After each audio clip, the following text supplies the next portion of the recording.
joined us in the past, we'll just do some quick introductions. My name is Ben Liu. I am a product developer here at PGE. Jessica, do you want to introduce yourself?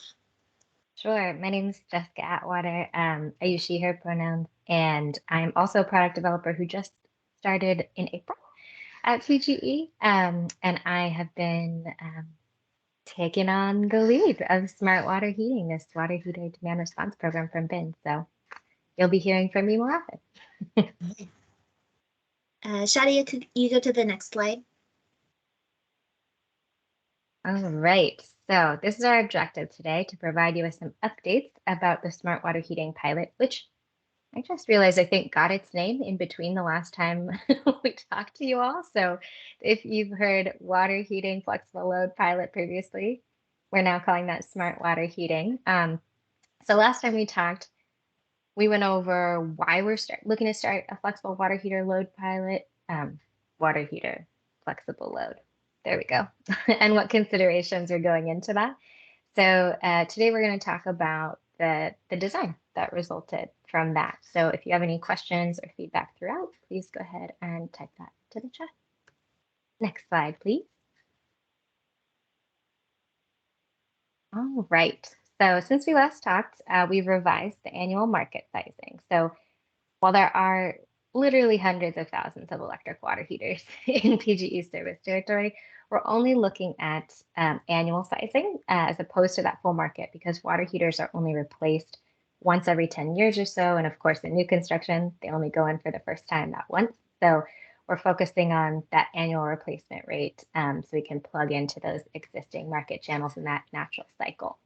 So our serviceable obtainable market size increased from our estimated average of 2,700 a year to 5,000 a year. This takes into account heat pump water heaters, electric resistance water heaters, and both existing and new construction. So we do not expect to enroll 5,000 water heaters a year right out of the gate, but that's what we'll be working up to over time. And we are aiming to transition from pilot to program in mid-2026. Yeah, Next so slide. if folks had seen numbers in previous DSPs, those numbers just didn't have the new construction and the heat pump water heater incorporated. So that's why these are bigger than what you might have seen before. Yeah, we didn't magically find new water heaters. We just incorporated the full market. Yes. Cool. Thanks, Ben. Next slide, please. Okay. So after sizing the market, we refined our estimates of how much capacity water heaters could bring into the flexible load portfolio. So we're going to be implementing load shifting events with this pilot and have identified that the Smart Grid testbed team is the right team to test additional use cases for water heaters. So I am definitely a huge water heater fan, and that they're super flexible. They theoretically can do lots of things. But the test bed is going to be the right team to figure out which of those other things can bring us value. So all the capacity. Oh, go ahead. Sorry, I think we have a question from Fred. Oh, great. Thank you. Yes, Fred. Oh, is it in the chat? He has Fred, you might still be on mute if you're talking to us. Yeah, I'm not sure why this isn't working right. Oh, we can hear you. We can hear you.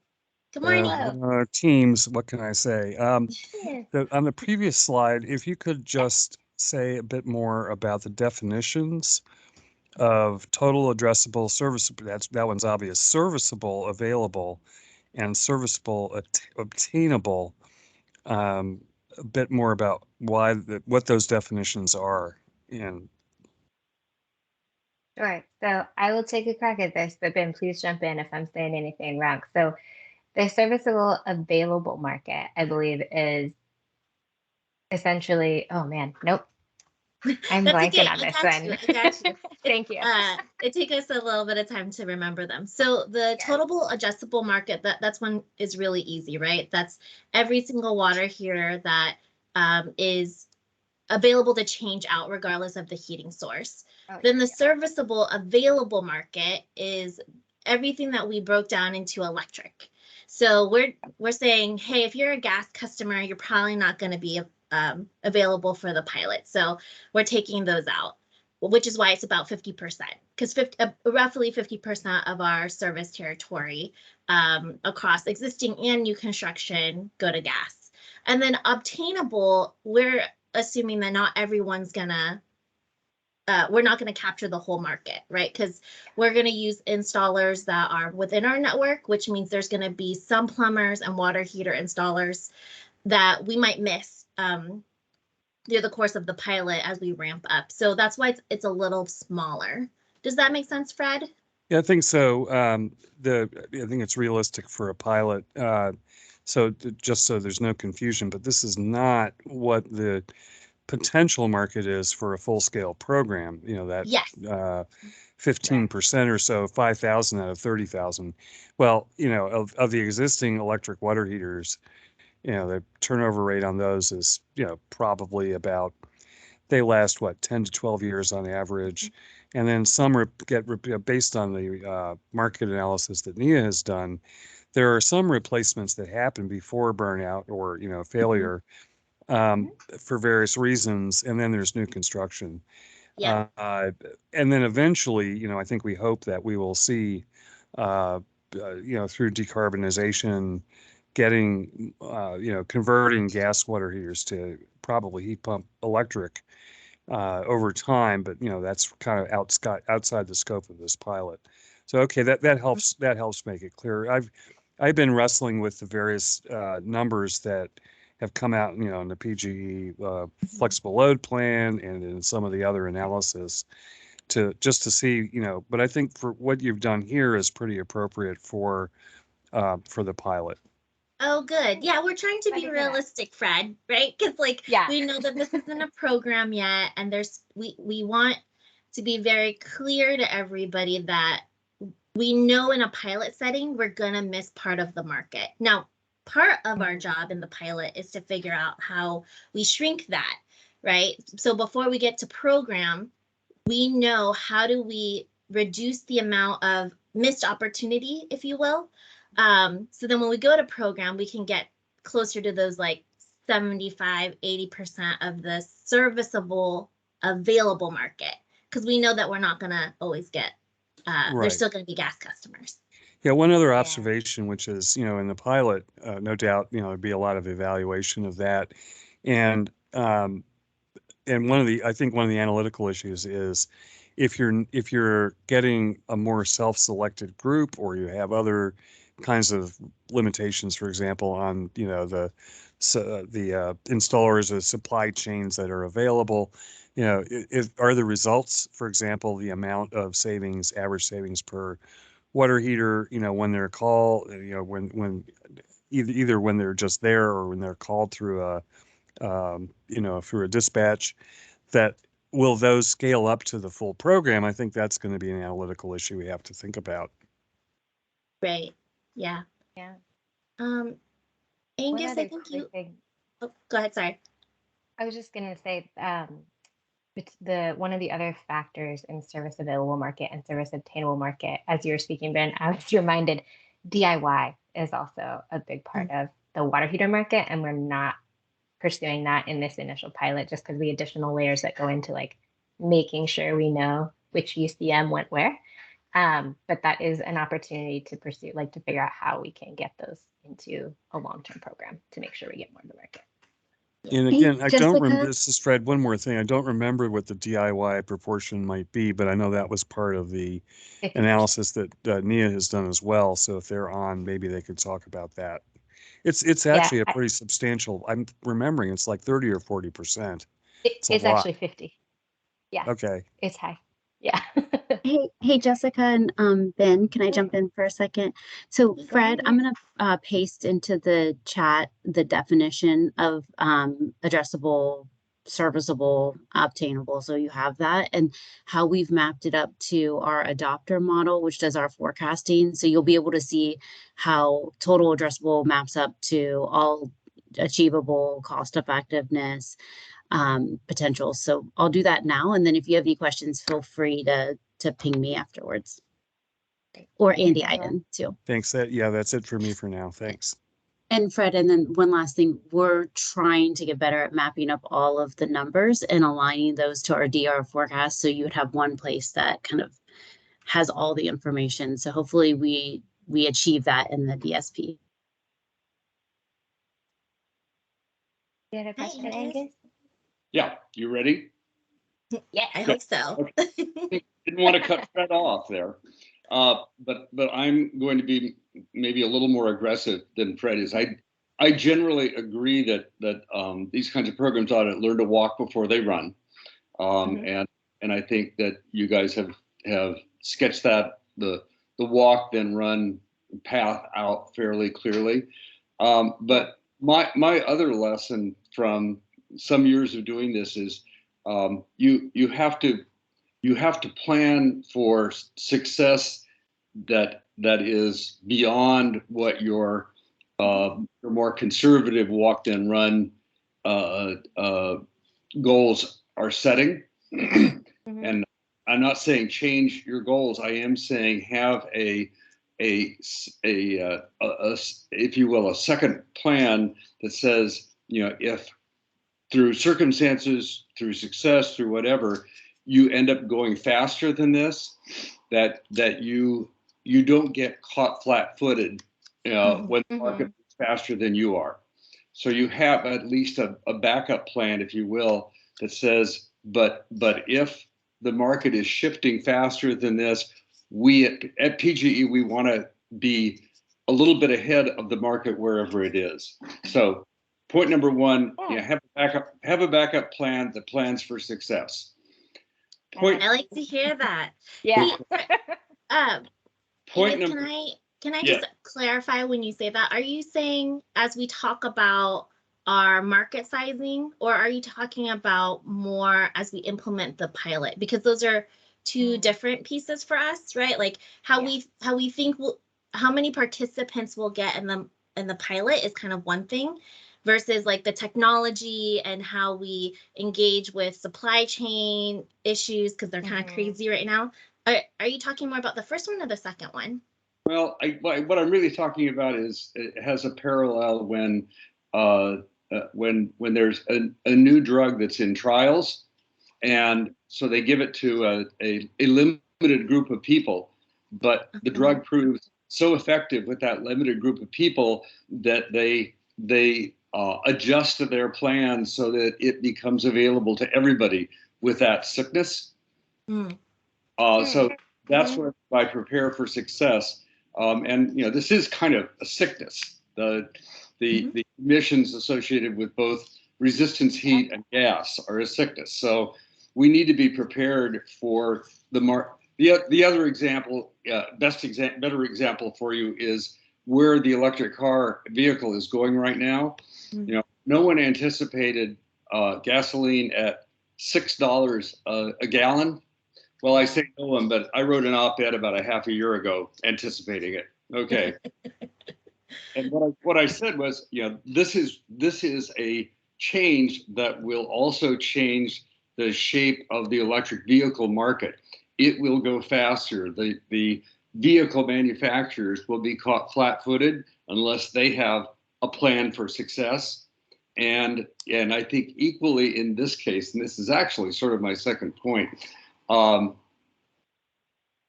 should be planning for a significantly greater success for heat pump water heaters than you're planning for right now. Frankly, electric resistant water heaters, even high efficiency ones, can't compete on a climate basis right now with direct gas combustion, and probably can't compete, can compete maybe on a cost basis, but only compete, not blow anybody out of the market.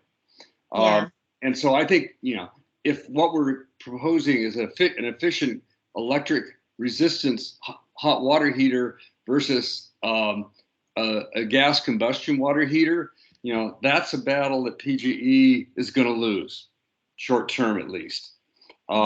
So the other piece of the get ready for success is if a combination of the overall market and PGE's endeavors open up the heat pump water heater market faster than you're planning for, yeah, you should be both urging that forward and planning for it to happen. Mm-hmm. And compete. Angus, actually, we did take that into account with current state of market, and then what we think we can help achieve in the next 3 years. And some of that is kind of discounted because of the supply chain issues, some code change delays that have been happening. So when we look at the current state on the market, and we talked to NIA and ETO about this and validated, but heat pump water heaters exist around 12% of the market. So within this, we think that once we launch and kind of get more to scale in the pilot, we think that we have the ability to help increase that, move that 12% to that 20% because of where PGE sits. Now, when we move into program scale, it's a little different, because hopefully by that time, kind of macro world stuff has happened that has shifted to really allow the market to sit more in the heat pumps. We have a few challenges just naturally that are out there that NIA and ETO would probably echo if any of them are here.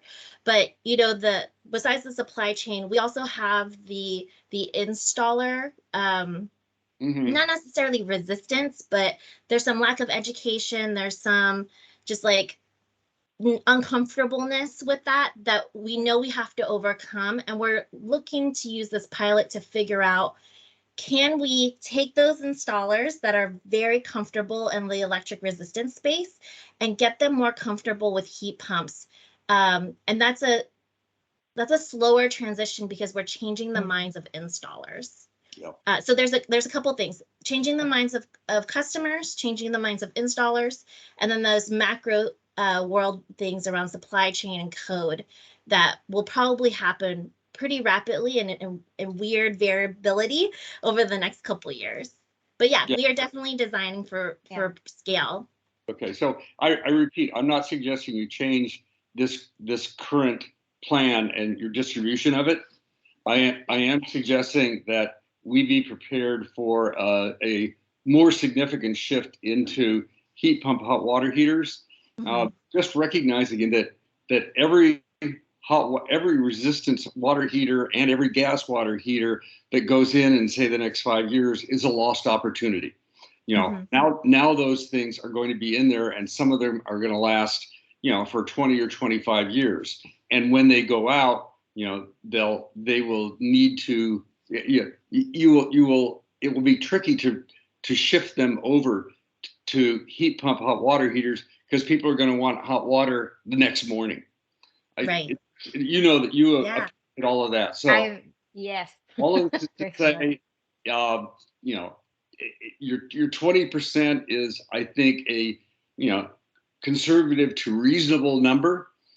But you ought to be prepared for and look for opportunities for moving the market, faster to heat pump hot water heaters, when these kinds of issues look like they are resolving themselves faster than you anticipated. Yeah. And then the third piece that I would encourage you to have in here is an active solicitation for people who have hot water heaters that, like mine right now, incidentally, are 20 to 25 years old, or maybe 15 to 25 years old, that you encourage, you look at them as a market where you can shift them over to a more efficient hot water heater before the thing goes out, especially gas, but not just with gas.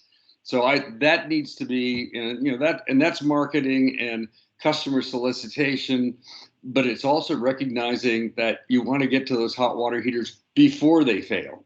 Yeah.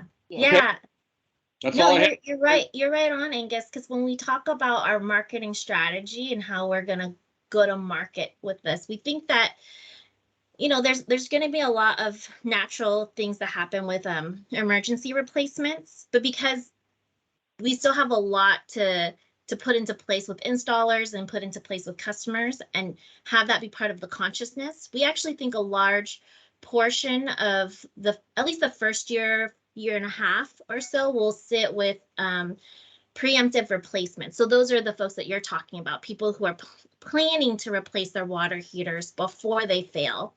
And that's actually where we have greater influence to help them move from whatever they had previously to a heat pump water heater.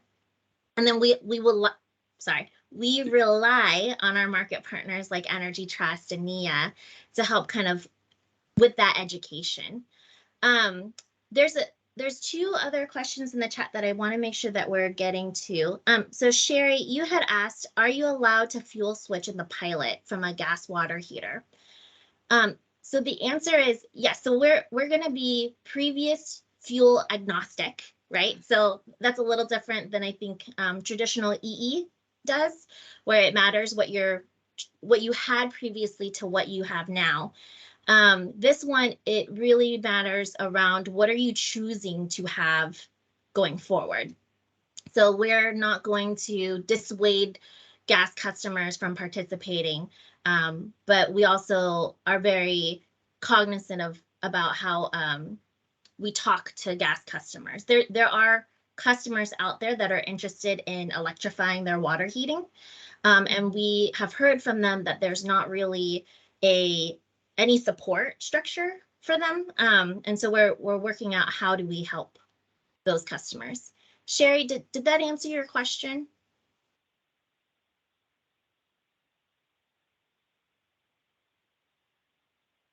Okay, I want to take that as a yes. Oh, yep, thank you.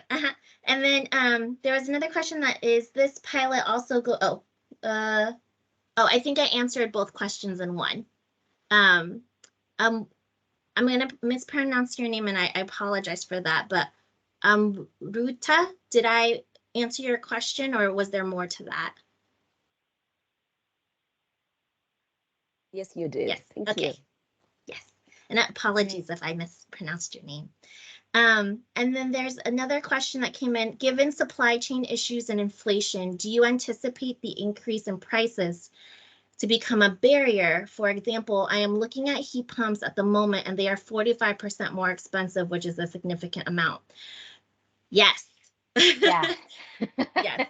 So supply chain issues, inflation, all of those make how we help support customers much a bigger barrier, and then bigger barriers to adoption. So the fact that they are going to have an emergency replacement, we're not worried about those customers. They're going to be forced to get some sort of water heating. It changes the behavior of those that are looking to preemptively change out their water heater. So they might delay it, or they might have looked at it now. And those that are looking to make any changes to the technology that they're using. So if they're going from existing electric resistance or gas, and we're trying to convince them to go to a heat pump, those challenges are greater now. Now, PGE, we acknowledge that that is a great challenge. And even before all of this stuff, first, cost has been a pretty large issue. So we've been taking a look at how do we help support customers beyond incentives, because, you know, ETO, PGE for the flexible load stuff, like both organizations within cost-effective rules, we can only do so much. So we're looking at, can we help address first costs by connecting customers with financing, third-party financing? And is there ways that we can leverage our kind of strength in the market? I don't know if that's the right word, but our position in the market to help customers get kind of better deals. And we're still looking at how that would work.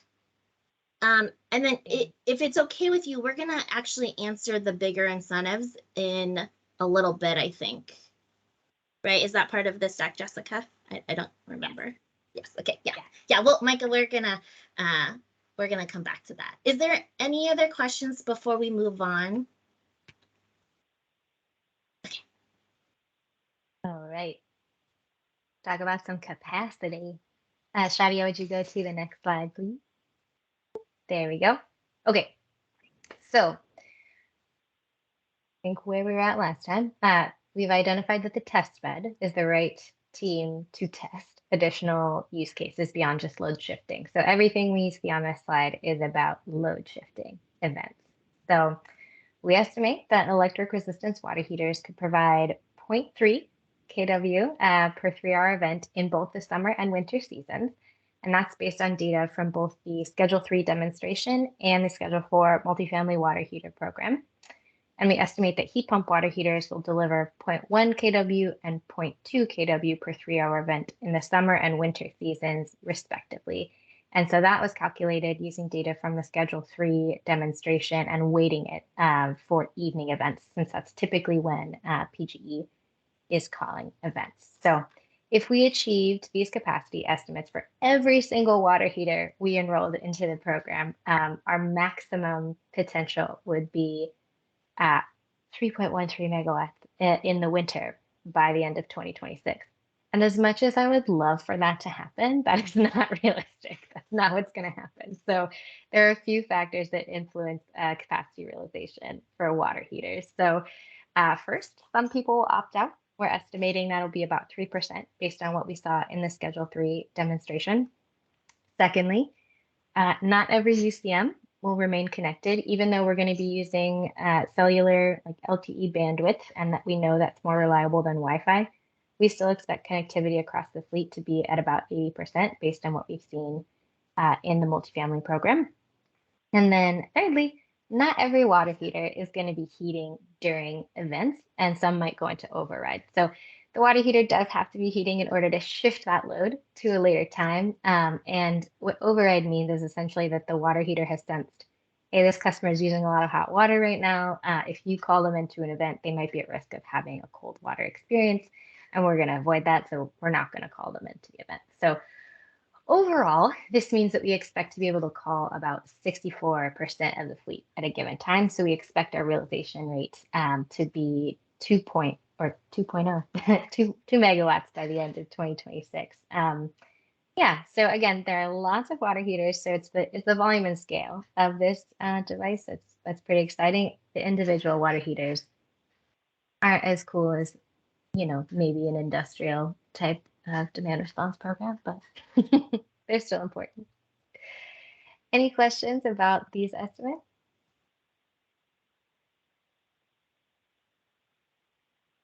The chat. Okay. All right. Next slide, please. All right. So this is how we're going to go get this capacity. So we've already talked about this a little bit, but we want to lean into the existing market channels that get about 50% of new water heaters to their new homes. So going to be working with installers, specifically we imagine plumbers, home performance contractors, and builders and verifiers, so we can reach both the replacement market in existing construction and the new construction market. So this goes in line with our opt-out approach to enrollment. So even if the customer doesn't want to participate in the program, they want to opt out, the equipment is going to be there and be ready for when the next resident moves in. So we have maximum opportunity over the life cycle of that water heater. We are also going to be working with those installers to make sure that they can talk to customers about the program. So we're going to be creating materials that explain what it is, how to contact us if they have questions, and making sure those installers are giving the customers those materials, or they're part of a welcome packet for new construction folks. And one of those materials will also be a sticker that goes right on the water heater in case folks have an urgent question and they forgot where they left their pamphlet. They can check their water heater and see who to call. And we're also considering a general awareness campaign, what that could look like. That's in the earlier stages of discussion, but yeah, gotten some good feedback today about what that could include. And customers will also be incentivized as part of this program. So we're looking at doing a monetary incentive to help address first cost and UCM installation. So looking at that being a $200 incentive potentially, and then a non-monetary incentive for seasonal participation in flexible load events, up to $20 value for a year. And I know we had a question about incentives, so I just want to pause to see if there's any follow-up on that quick.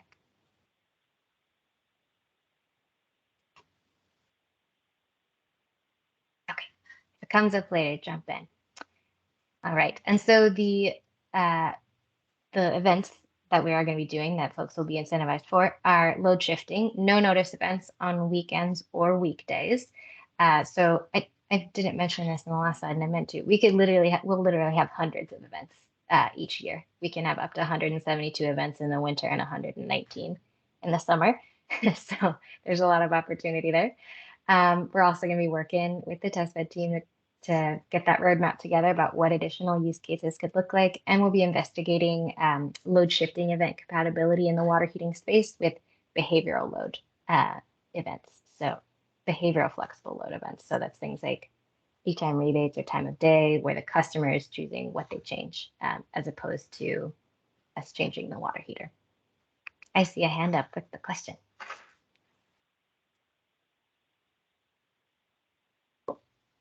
Sherry, if you're speaking, we can't hear you.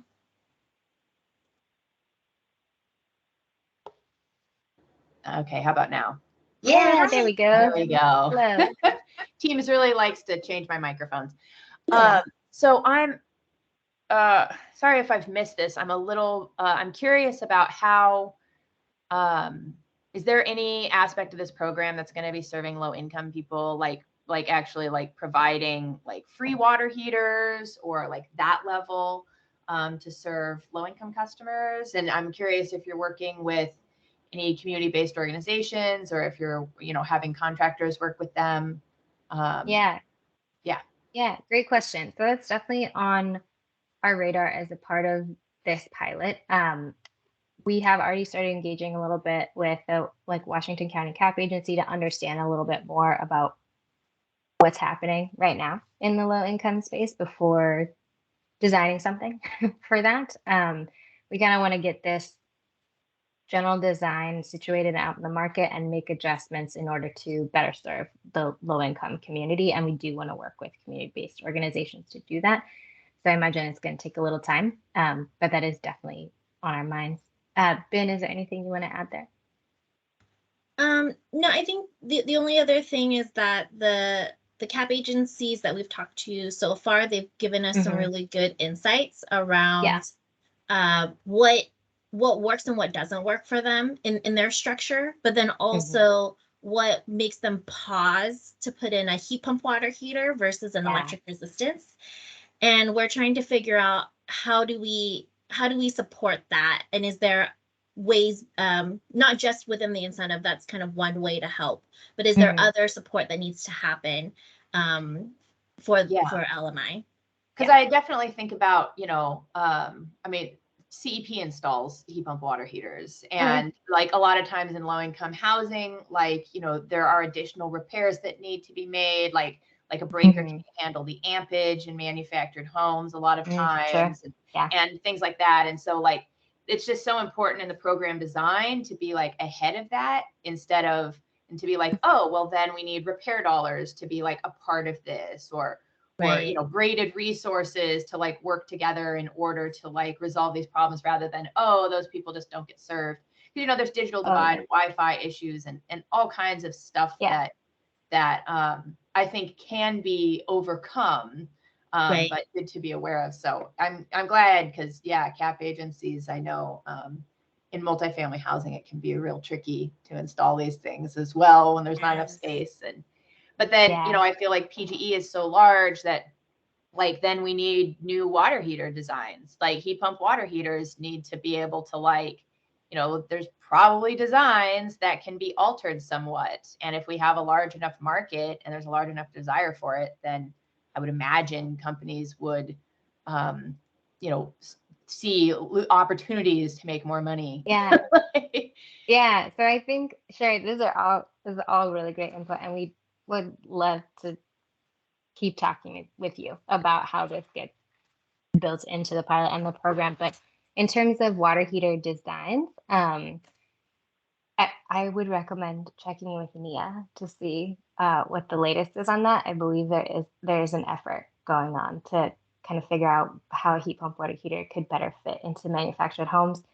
Of the major manufacturers on the market right now, I believe the amperage that Bradford White uses is more appropriate for manufactured homes. I think they use a lower amperage. They use like 25 instead of 30, but there are, of course, many more considerations than just amperage, like space and weight and height.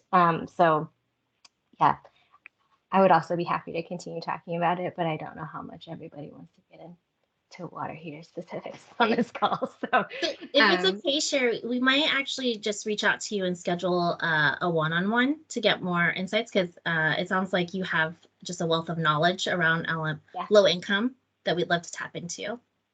absolutely. All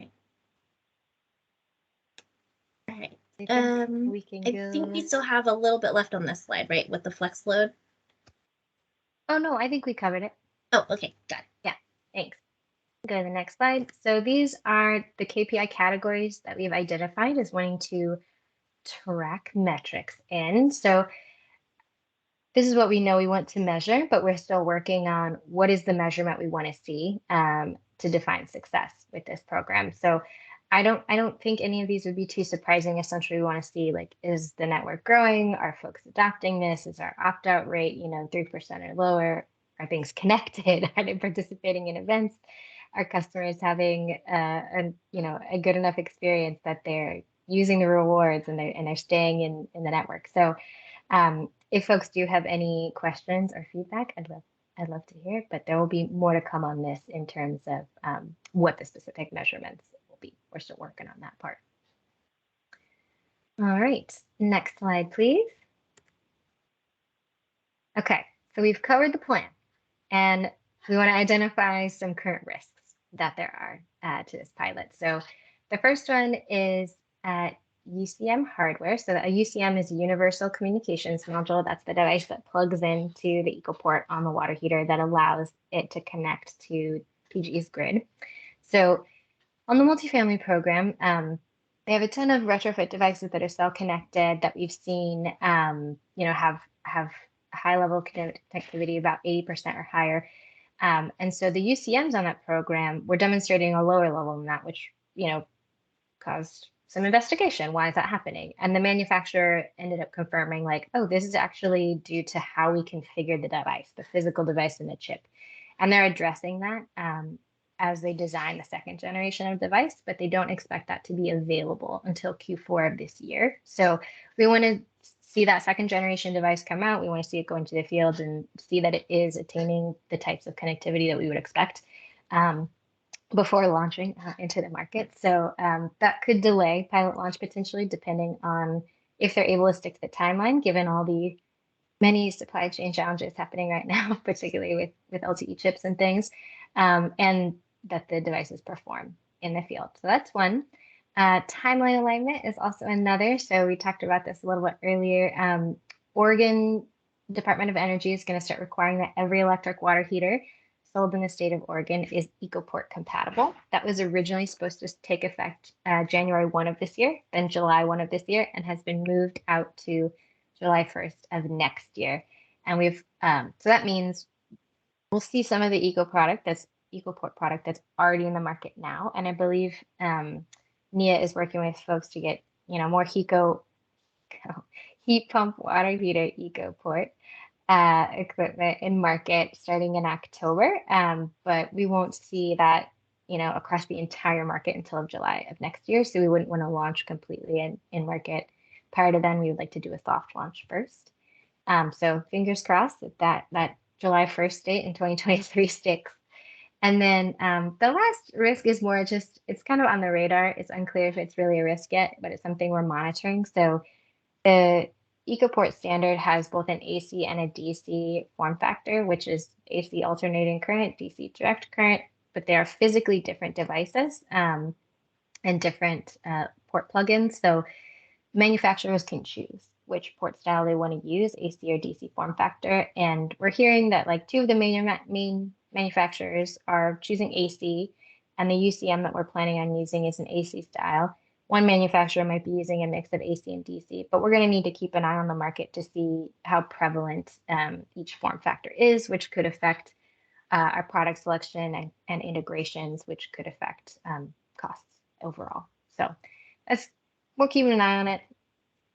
It's a thing that can happen. So yeah, just want to make sure y'all know. Okay, so I think Before go we ahead. go to the next Yeah. steps, I just want to make sure, is there any questions on the current risks? We want to make sure that everybody understands them and knows how they kind of affect the pilot designs. All right. Great. All right, next slide, please. So, what are we doing next? We're going to be presenting to Dragon Flash this Friday, June 10th. We're planning on filing a pilot proposal in the multi-year plan in August. And if, everything goes according to plan, we'll start preparing for pilot launch and we'll be updating stakeholders along the way. So thanks for your time and input today, everybody. Really appreciate it. Thank you, Jessica and Ben. I love how you have turned this topic into something that is so interesting.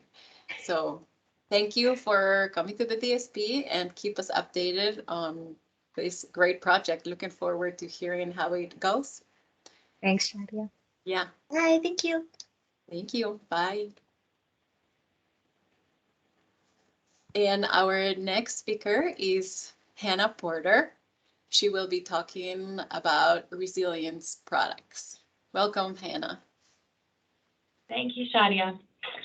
Hi, everybody. I'm so pleased to be representing the customer-sided resiliency project today.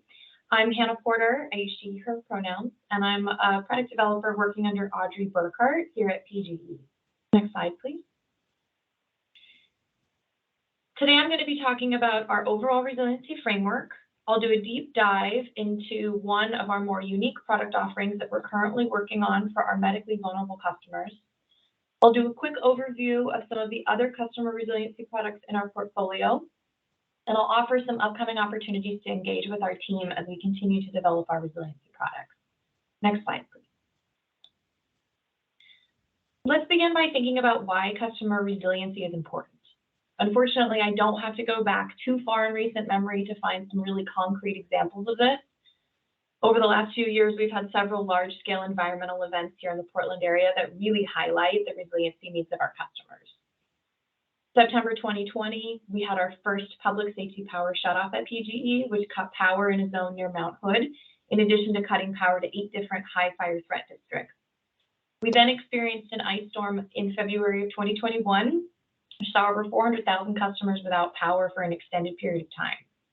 Shortly thereafter, we had our June heat dome, causing power outages and further demonstrating the desperate need that many of our more vulnerable customers have for resiliency products. And looking forward, we know there's a finite amount of time before we experience a major earthquake in our region. Next slide, please. So my team operates within a larger resiliency framework here at PGE. While my customer-facing resiliency team that I'm on, which is housed within product development, is relatively new at PGE, resiliency work at PGE has a long history. On the left side of the chart, you'll see PGE operational resiliency and PGE infrastructure. These are what most people think of when they think about utility resiliency work. PGE operational resilience includes work done to improve PGE's ability to meet our customer needs during an outage event. It's work done to accelerate the restoration of service through emergency preparedness, outage response, and customer support. PGE infrastructure includes investments such as grid hardening, integrated grid and energy supply hardening, and work that mitigates the occurrence of outages during an event, such as a wildfire, wind, or ice event. These are key components in the reliability of our system, and they're fundamental to what we do and have always done as a utility. But on the right-hand side, you'll see what we are now growing as our customer resiliency work. This is what my team is doing. This is where we're doing our work to deliver on our customers' resiliency needs. So customer and employee preparedness refers to the ability to enable preparedness through the dissemination of information, education, offering innovative resiliency products, and providing resources to help customers mitigate impacts of disruptive events on them. Customer infrastructure refers to customer-sited solutions, such as microgrids, batteries, and other distributed energy resources that enable customers to ride through events and during normal conditions, providing an essential service to the grid. And running through all segments of this framework, you'll see societal resilience.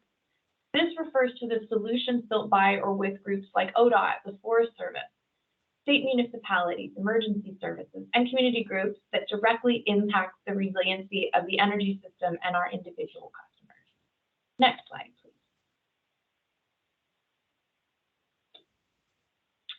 So our team is working to create customer programs that not only fulfill specific customer needs, but also serve the greater needs of our system. We know a challenge is finding low carbon solutions that are also affordable. We frequently hear from our customers that they want to choose clean energy, but are forced to choose a less expensive option with a higher carbon footprint. So we need to integrate low costs with low carbon solutions. Some customers don't realize that they need resiliency solutions until a natural disaster strikes or an outage occurs. Others want products like whole home backup systems or solar arrays, which can be highly technical to navigate. So we need to inform and educate our customers so they're confident in obtaining the right products for their situation. And finally, we're working to a more equitable energy future through our resiliency product offering. We're working to value the societal benefits of resilience so that we may apply those learnings to all future resiliency products and programs. Next slide, please. I'm going to shift gears now from our larger resiliency portfolio and focus on a specific product offering which is targeted at customers who are medically vulnerable. We know many customers who are reliant on electricity for medical purposes. For them, being without power for even a few minutes quickly becomes life or death. Consider customers who use CPAP machines, oxygen concentrators, feeding tubes, or refrigeration to keep essential medications cool. For them, an outage is not a convenience, it is critically dangerous. So we're proposing a no-cost portable battery product that would be provided to qualified customers to help them survive unexpected outages. The batteries I'm talking about are small. Imagine a camping battery like Yeti, Goal Zero, EcoFlow, or some common brands. For context, a typical battery like these costs somewhere between $300 and $1,000, and they typically are providing 12 to about 34, 36 hours of power to a standard CPAP machine. These batteries are not grid connected. They provide no grid services, but rather they provide a life-saving resiliency service to our most vulnerable Oregonians in our service territory. We feel that reducing the potential loss of life due to an outage should be a priority for a utility, regardless of whether it's supporting grid services. To evaluate who could benefit the most from these portable personal resiliency products, we did a deep dive into researching the needs of our residential customers. The research included in-depth interviews. We did a quantitative survey targeted at customers who are reliant on electricity for medical needs, and we also spoke with those who act as caregivers for them. We also worked closely with our partners in California at PG&E to learn from their existing programs, which currently includes a free portable battery program, which is open to customers in their service territory who are low income and medically reliant on electricity. We've also been conducting ongoing community engagement work with one-on-one program design discussions with target customers, in addition to our larger stakeholder sessions like the one coming up this Friday. That's the FLASH that you heard that acronym of earlier. This program is designed to have an ongoing iterative changes made to it throughout the life cycle of the offering. We plan to solicit customer feedback in the way of focus groups and surveys to be constantly reevaluating opportunities for improvement. Next slide, please. And I do see a question, would these be an online UPS?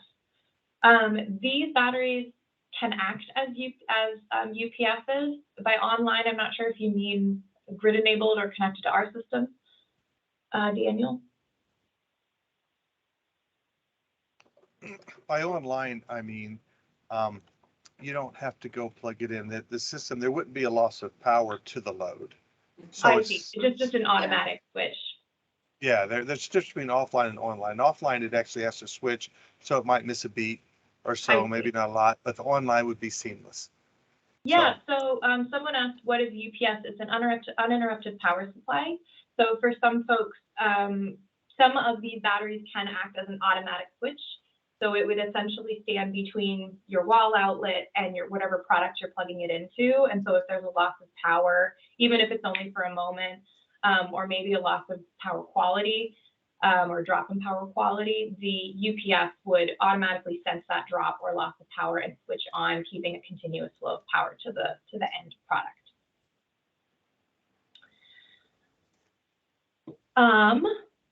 Okay, where was I? So in our research to inform Hannah, we have a question in the chat from Angela. Angela, please go ahead and ask your question. Yeah, thank you. I have a few questions. First of all, I'm confused about why it sounds like you're using a CPAP machine as kind of your standard. I mean, was out myself here on this call. I use a CPAP. I don't know that that's necessarily life dependent, like some other medical equipment, dialysis machines, ventilators, power wheelchairs, and those use a lot more power. So can you talk a little bit about, for these other types of more necessary medical equipment, how the energy use varies, and then what the life of that battery would be, not the life, how much power it would put out for those types of equipment? That's a great question. And it's currently listed as one of our challenges of working through this product. And it's a challenge PG&E is working through as well.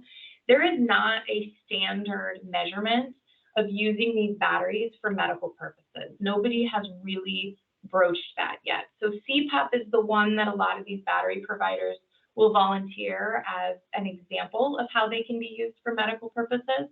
So right now, EPRI was commissioned by the California ISOs to do a deep dive into actually creating some metrics around what kinds of power needs these different medical devices would need, and then which batteries best apply towards those. So what we're wanting to do is, rather than wait, because that's not going to be finished until the end of this year, the research won't be released until next year. We wanted to try to move a little faster than that and at least get something out to folks now. And then as we see that new data from EPRI, we've built into our program design the ability to swap out battery types to best match the best practices as they're presented. Okay, I think that's helpful. I'm really excited about that, California. Yeah, me too, because there really isn't there isn't really a baseline right now. Yeah, and so then the follow-up question, you mentioned other batteries. So it sounds like right now you're considering one size of battery, but there are other ones that are possible. Can you explain a little bit more about that? Yeah, so we're sort of taking a two-prong approach. Right now, we're trying to just get as many battery types as we can available to our customers at full cost on our online marketplace site, which would just be available to anyone who wanted them. Then we want to focus down on a couple types of batteries that are selected based on the duration and the cost, the type of power they can provide, that would then be the subsidized offering.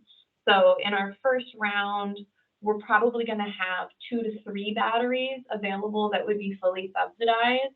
And those would be decided based on how long they can provide power as well as the cost, just to keep us within budget.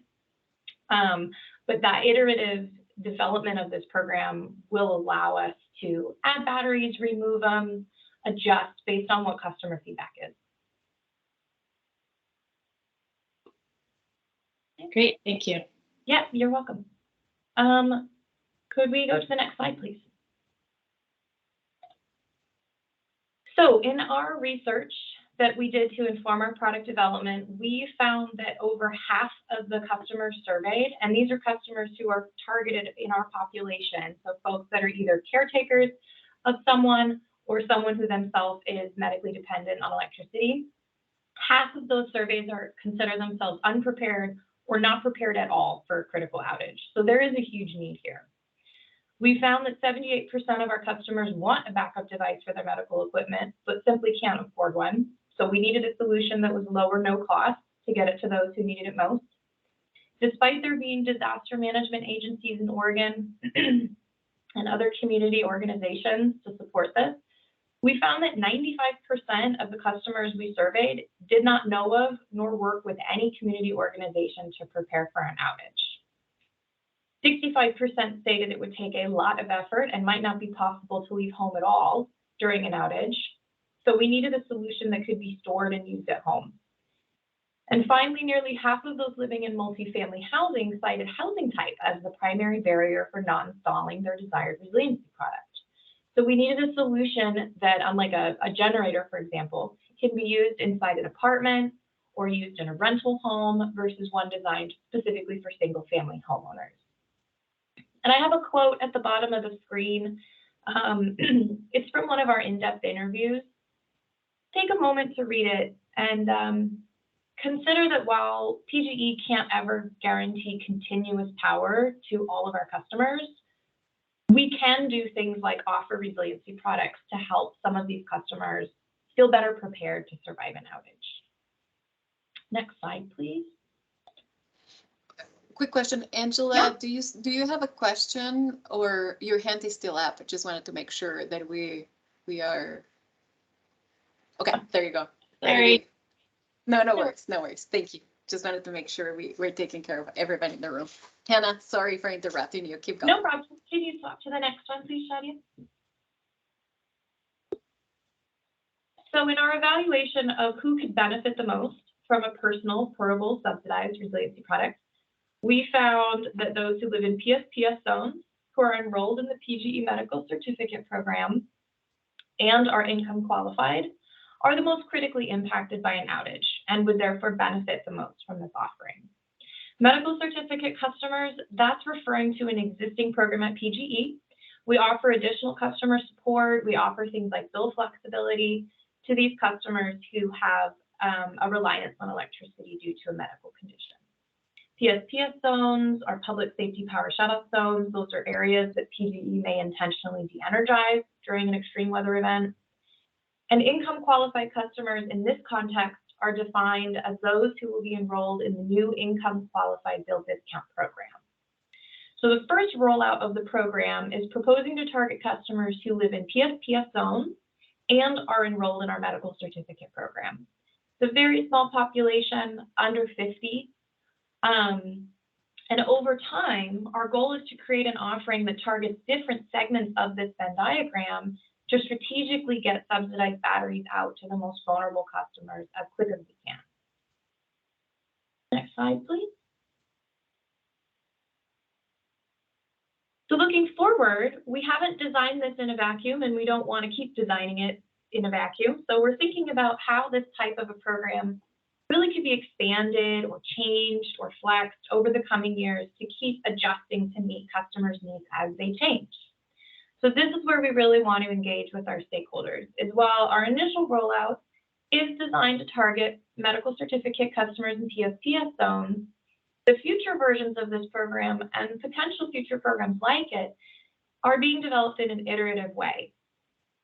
For example, we've been exploring the possibility of maybe a PSPS specific resiliency program for residential customers, regardless of medical status or income.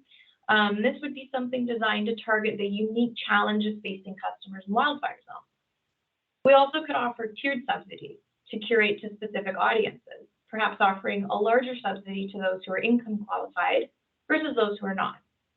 There are already programs in California that include resiliency products beyond batteries. So we need to be thinking about what our customers need to feel resilient, to be prepared for an outage. For example, we've been exploring products like small refrigeration packs for essential medications, or small solar panels that attach to these small batteries to charge their portable batteries. So what we're hoping to achieve here is continuous iterative improvement in our products and programs. Next slide, please.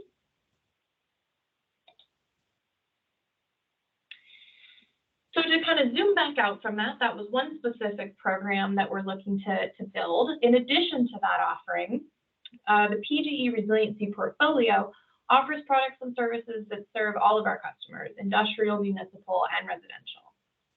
So as a reminder, the focus of our team is customer resiliency, the right side of that pie chart that I showed earlier, rather than the operational and infrastructure resiliency. And I'll pause real quick to address Angela's question. Small solar panels you're exploring. Oh yeah, so the comments I made on the last slide, the timeline for any of those is not set, because we need to establish with our stakeholders what's the most important direction that we should be taking. And we need to find out from our customers, once we get them these small batteries, like, okay, we've increased your resiliency by what percent? What else do we need to do in order to make you feel truly prepared? And if we find from that small rollout that they're loving the portable batteries, that they need to be able to recharge them, and that's all that it would take, then maybe that one goes to the top of the queue. So there really isn't a set iteration for that. It's more of an ongoing discussion.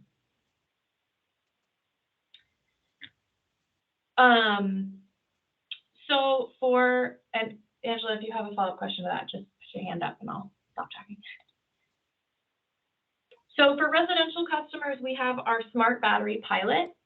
This provides customers with incentives to install qualifying grid-enabled storage systems that can be used in demand response.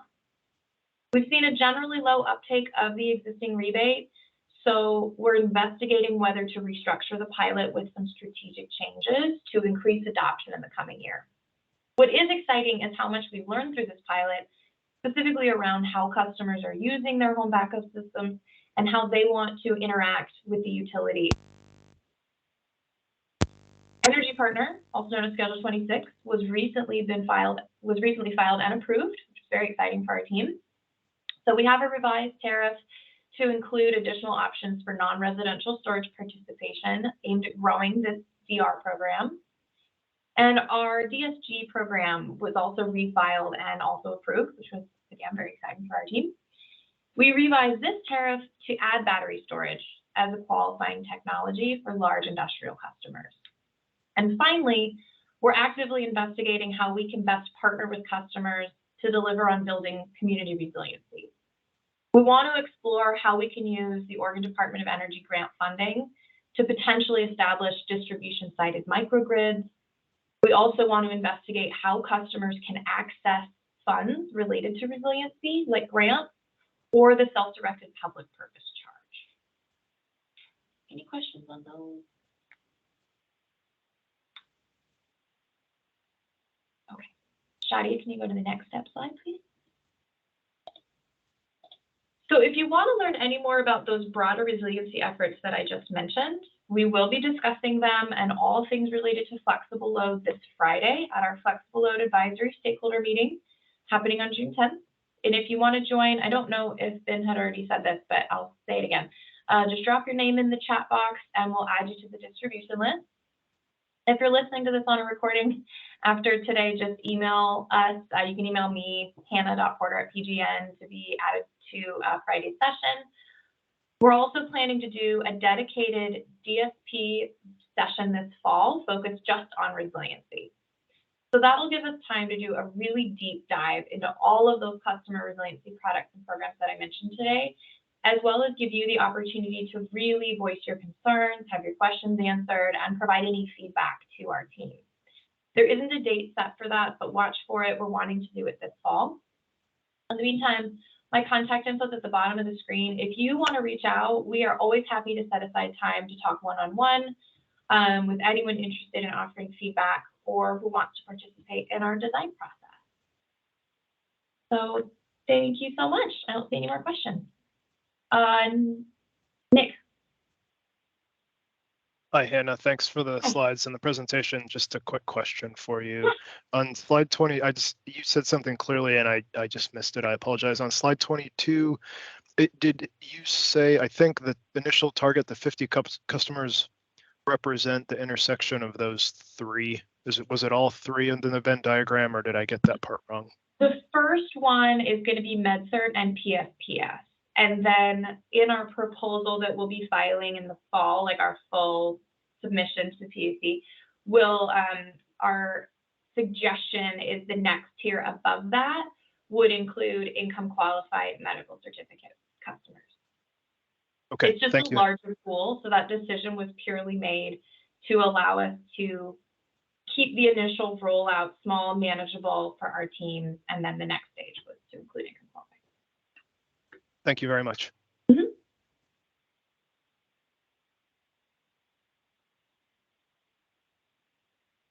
Okay.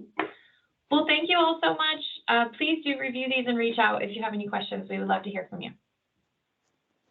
Thank you, Hannah. That was a great presentation. Thank you for all the comments from the audience and questions. Feel free to send further questions to Hannah via that email.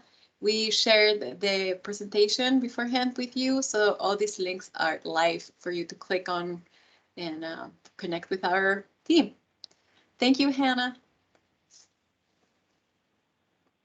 Our next presenter is Brooke Brownlee. Am I pronouncing your last name correctly?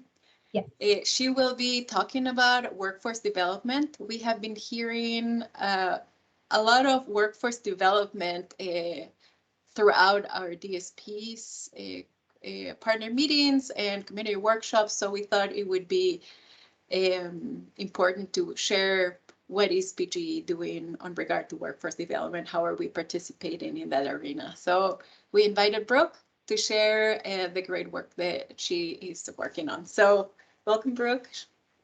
Thank to the you. DSP. Yeah, I Thank you. will. And thank you so much, all of you, for the opportunity to be here today. I'm Brooke Brownlee. As Shadia said, I work in our state government affairs team, and I work on workforce and labor policy. And then I also do state agency work as well. And for a little bit longer, I'm our legislative affairs manager, but I'm transitioning out of that role. Next slide, please.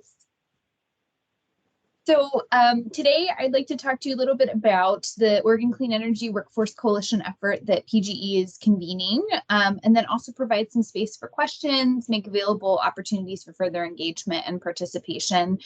Like the other presenters, I would love for this to be a dialogue and welcome questions as we move through this. Next slide, please. So this is kind of encapsulates the challenge we saw heading into pulling this coalition of folks together.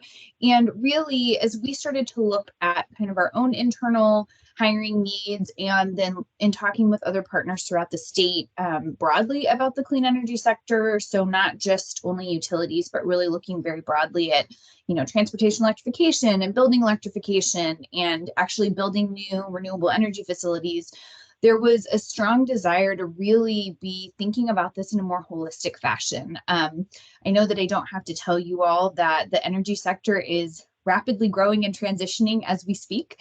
And that combined with the passage of House Bill 2021 and all of the work around transportation, electrification, research and development, there's a lot of really cool things happening.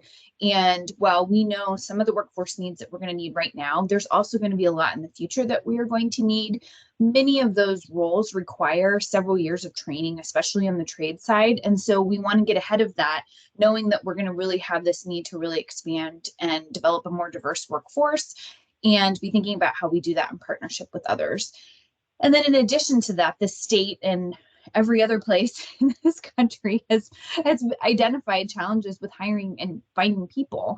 The employment department back in the late fall of last year is anticipating, historic growth overall in the number of jobs that are going to be needed in Oregon.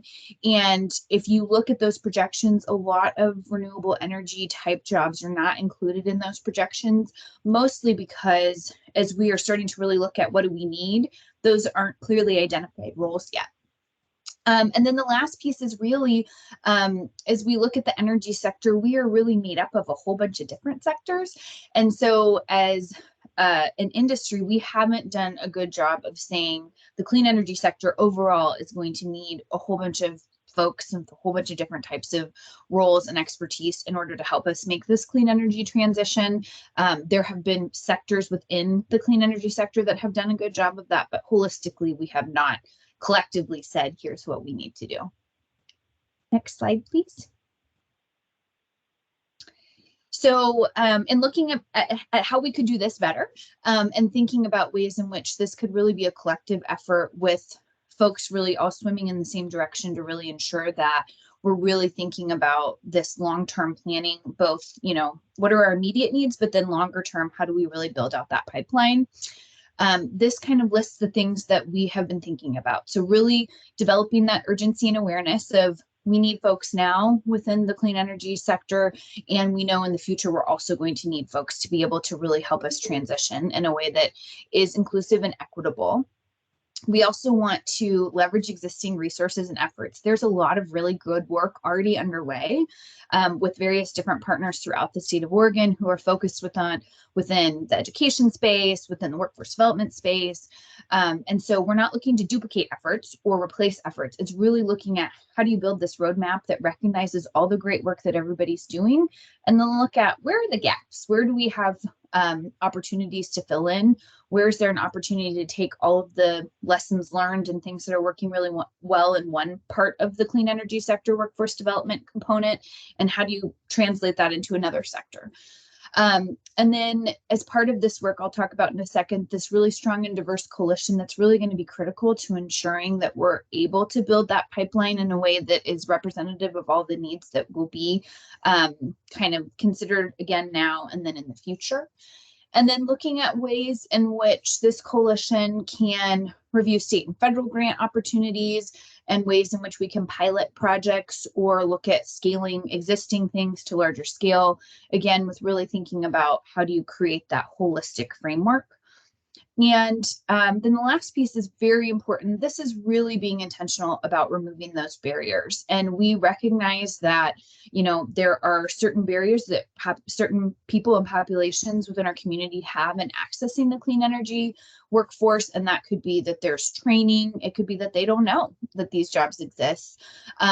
There could be a whole host of other things. And so really making sure that we're bringing all the voices to the table and really intentionally thinking about how are we doing a better job of ensuring that we are thinking about all of those things and then seeking ways to address those barriers so that we really are having a workforce within the clean energy space that is reflective of the workforce here in Oregon. Next slide, please.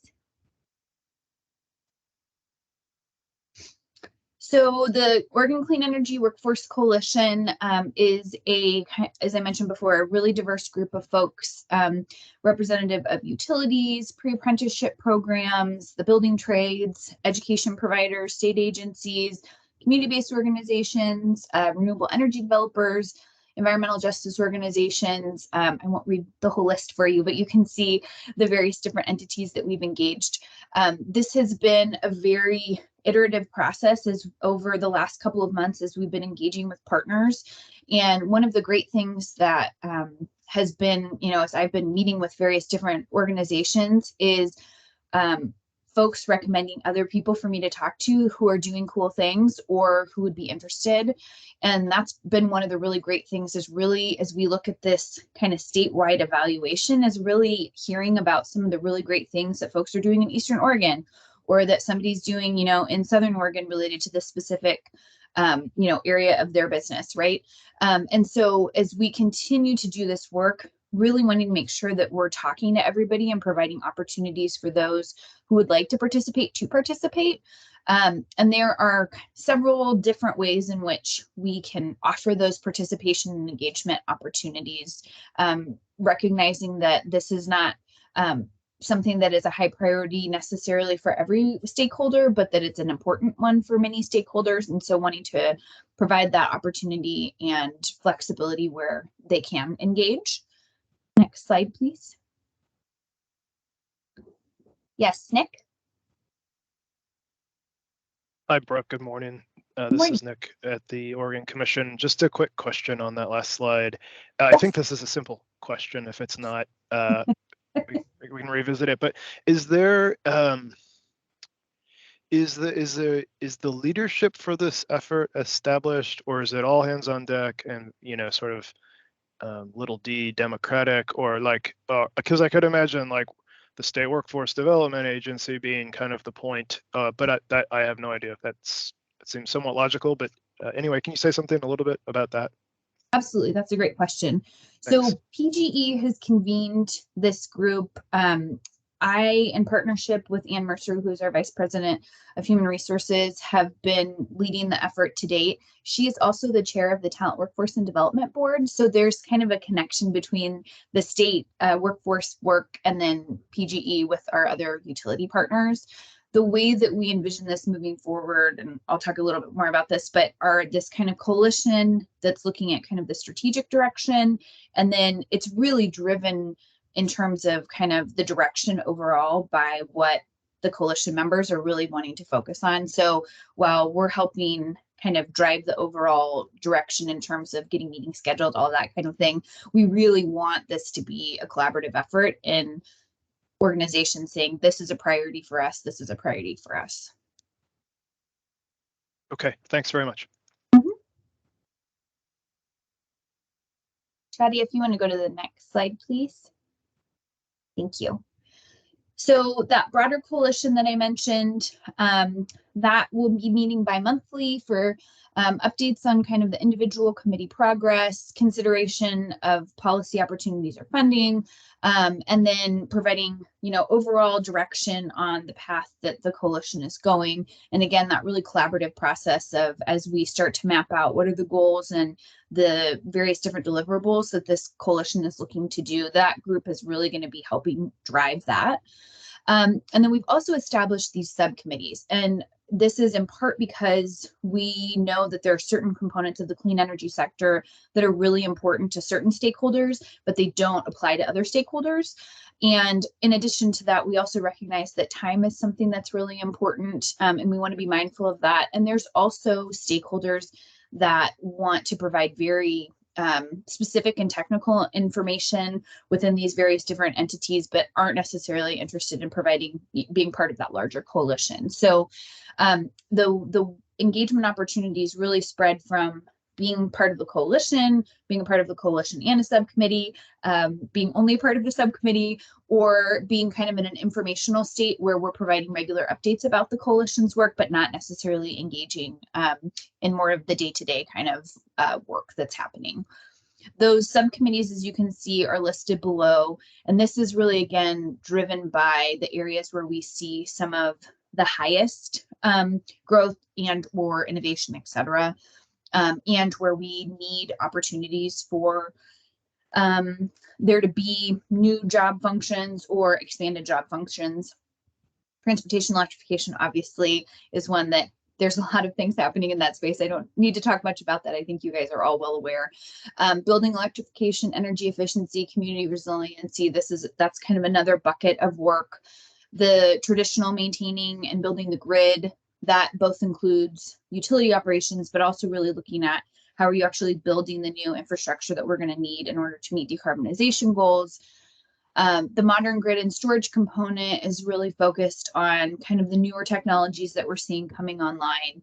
And then the last one is really about how are we expanding access to the clean energy workforce. And that's a combination of both the people that we see represented within the workforce, but then also how folks are engaging with that. So in terms of, are you learning about clean energy education when you're in elementary school and starting to think about, do I want a job in this type of space as I grow older, right? Or, really thinking about the various different ways in which we can build that awareness along the spectrum, rather than talking to high school students when many have already made their decisions, or even after high school. So it's really looking at a more broad across the board. And I noticed that Angela had a question that popped up. So the question was, how long has this coalition been meeting? Has the membership changed along the way? And is there a steering committee or a group of folks that makes decisions? So we have had one coalition meeting that was kind of more of a check-in with folks that we had talked to initially to make sure that this was still something that people were interested in doing, and then really soliciting who else needs to be at the table. And that conversation happened back in April, I think. Yes, April. So we're really now starting the work, now getting ready for this coalition meeting in June that will really actually kick off the work itself. in terms of the membership, it has really expanded to include other stakeholders that we had identified initially as priorities, and have really made it a point to have the table open. So we want to make sure that we're including everybody and providing opportunities for everybody that wants to be engaged in the work. And so as we've continued to meet with stakeholders, there has been additional folks that have been added to that list as part of that work. So I would say it has continued to expand in a really positive way to make sure that we're providing opportunities for all those who should be engaged. And then in terms of the decision-making, Angela, can you clarify, are you meaning in terms of who participates in the coalition, or how decisions will be made about kind of like priorities, or both? The latter. Well, I guess both, actually. I mean, whenever you have, at least in the nonprofit sector, whenever you have a coalition, there's sort of a goal of, why are we all coming together? Are we making recommendations to an agency? Are we putting forward legislation? Are we working on regulatory work? Or is this just a place to talk and share information? And so if there are decisions to be made, in my experience, there's been a structure for that, like a steering committee, some sort of democratic process to make sure that if there are things being represented as a coalition opinion or priority, that there is a process there to make those decisions. That's a great question. So in terms of kind of who is participating in the coalition, we have welcomed all participation. So there hasn't been a no, you can't participate, or it doesn't make sense for you to participate filter. The second component in terms of the overall framework, how we have envisioned the coalition is that kind of bi-monthly coalition is really going to be the driver of figuring out what does that kind of strategic direction look like? What are we looking to accomplish? What are the objectives? And so that group will really be driving those conversations.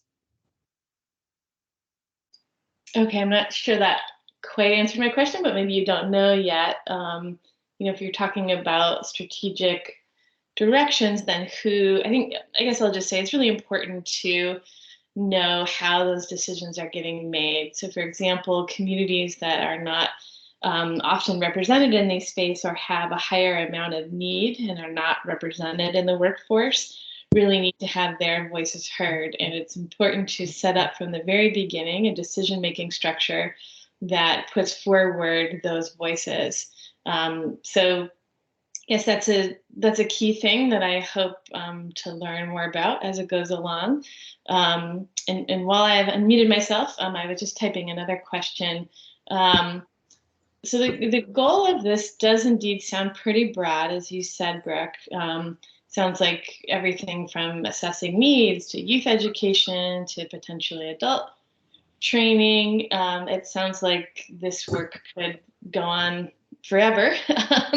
So what is the sort of like vision of, is this kind of a forever coalition that plans on running? Is there a sort of finite timeline here? Is PGE thinking of running this the whole time, or shifting it to other partners who work in workforce development, and that's the whole reason they exist? That seems like a more appropriate home to me. So I'm interested in hearing more about that. Those are all great questions. So I would say back to your first question about kind of making sure that we're really being mindful of providing opportunities for engagement from underrepresented voices. Part of the structure of what we will be talking about in the first couple of meetings with this coalition is how do we want to do that in a way that's really thoughtful. So PGE will put forth kind of a suggested framework that will allow for those conversations and further engagement. In terms of kind of, are we doing this forever? We intend for this to be kind of an iterative and continuing process. There are some examples in other states who have similar coalitions, and they are the same. So they are continued to be, an iterative, ongoing process. And they have different structures depending on the organizational model, but this is not a new concept in terms of having a coalition that like this. So those are kind of all conversations I think that will come up as part of this group continues to work is, you know, long term, what does that structure look like? How do we want to create the framework moving forward, right? So in some examples, it's like a chamber of commerce that and has, you know, varying different chairs that rotate through. Some others, it's more of like a nonprofit structure, right? So I think that there's some different opportunities to explore as we continue to do this work and learn from others of what has worked well and what has not worked well. So I guess one final suggestion and comment from me. When it comes to coalitions, especially when the focus is on underrepresented communities, it's really important that the most powerful player in the room, which is PGE in this case, not come forward with the structure for decision making and how the coalition is. It's important for those underrepresented communities and organizations that have less power to be the ones to come up with the structure. That way, there's power sharing is a term that we use in this instance. And if PGE is coming forward with a structure, that's already setting up not power sharing. And so I would really encourage you to, I guess, pause before putting forward a PGE structure and instead work with the environmental justice and community-based organizations to have them lead the effort for that structure, particularly those that actually have experience in the workforce development space. I very much appreciate that. I should note that what the things that we are putting forward are based on conversations we've had with other stakeholders. So it's not PGE just saying this is what we think is a good way to move forward. It is really based on solicitation of feedback from one-on-one conversations with other stakeholders, but I appreciate that. It is not intended for PGE to be driving the conversation. And in fact, having voices from our underrepresented populations is a critically important component of this effort. And we recognize that we are not the experts in that space and want to make sure that we're providing the opportunities for those conversations and those organizations to really help drive to make sure that we're doing this in the right way.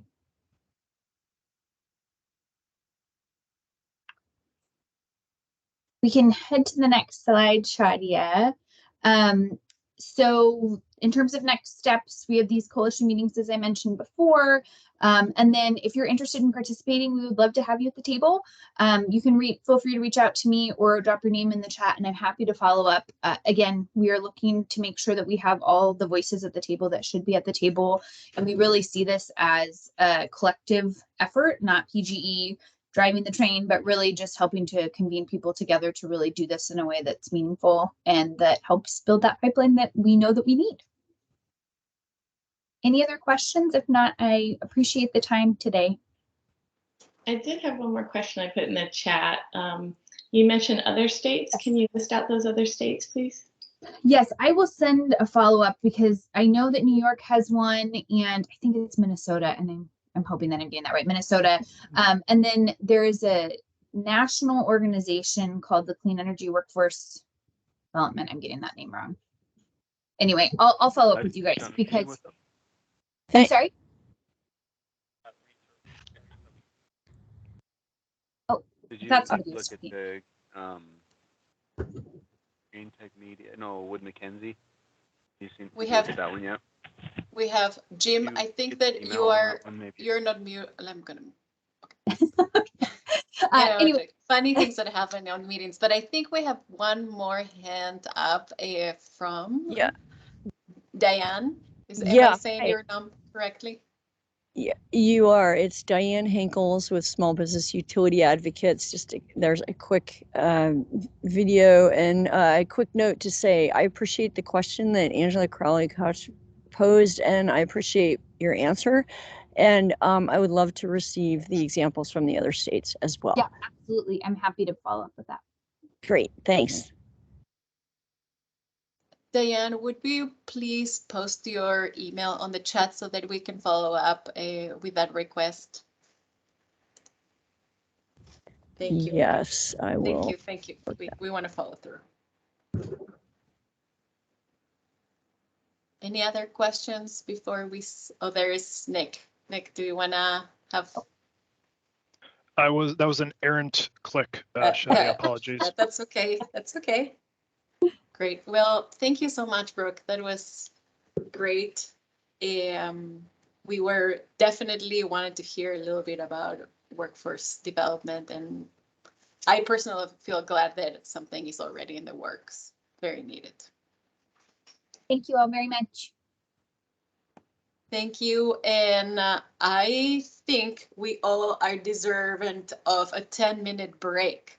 So let's take some time to stretch our legs, recharge our beverage of preference, and meet back at 10:50. Meet you at 10:50.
Welcome back, everyone. Hope you had a moment to stretch your legs. I did that myself so that we can pay attention to our last 3 presentations. Our next speaker is Jennifer Galloway, and she will be sharing with us about prioritized grid needs. So welcome, Jennifer. Thank you for being here. Yeah, so like Shadia said, I am the manager of distribution planning engineering here at PGE, and I'm going to be talking about how we prioritize our grid needs, our distribution grid needs. Go ahead and go to the next slide, please, Shadia.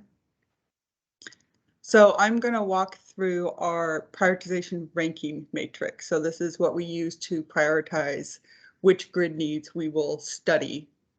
I'm going to provide an example of how we would score a specific grid need.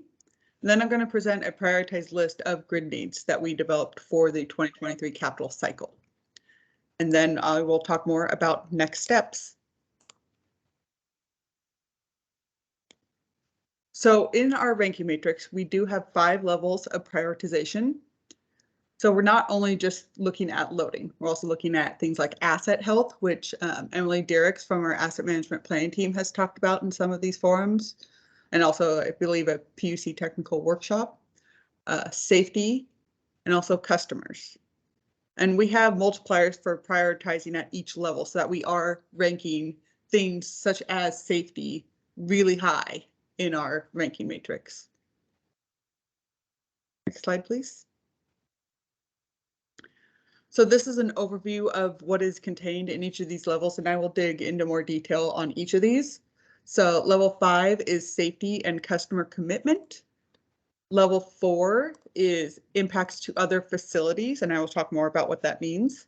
Level 3 is heavily loaded equipment, talking about SCADA telemetry versus non-SCADA substations, and also looking at substation asset risk.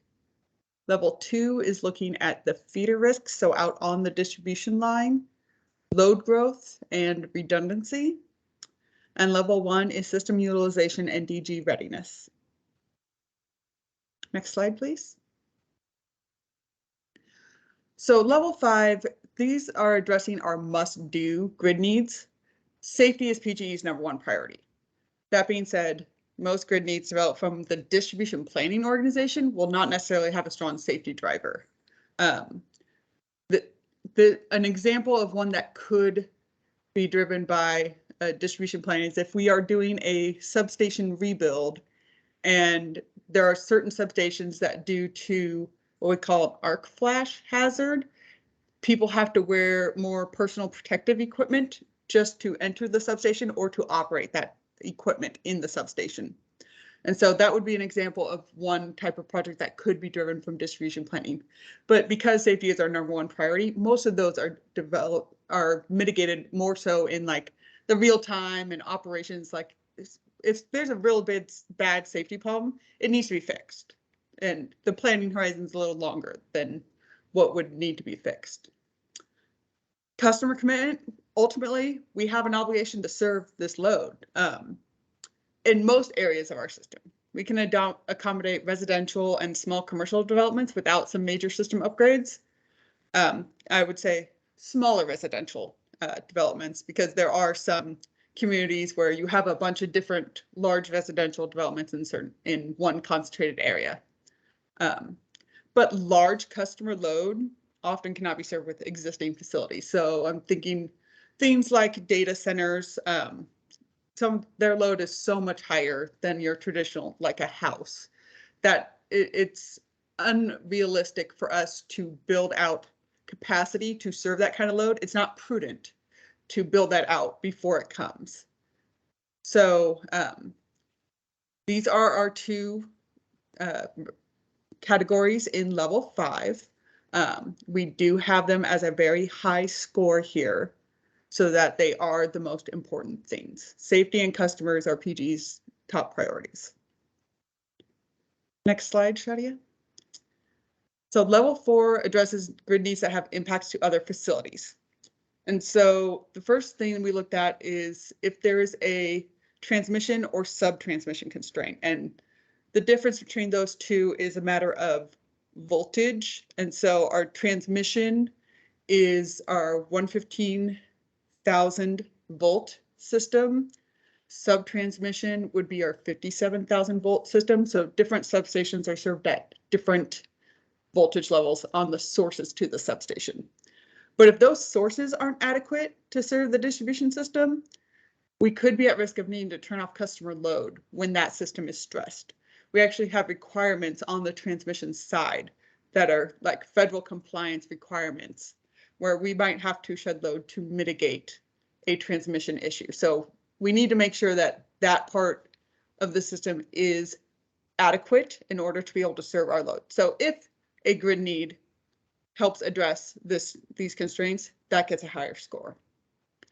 Precursor to other projects. So sometimes a grid need requires another project to be completed before the grid need can be addressed.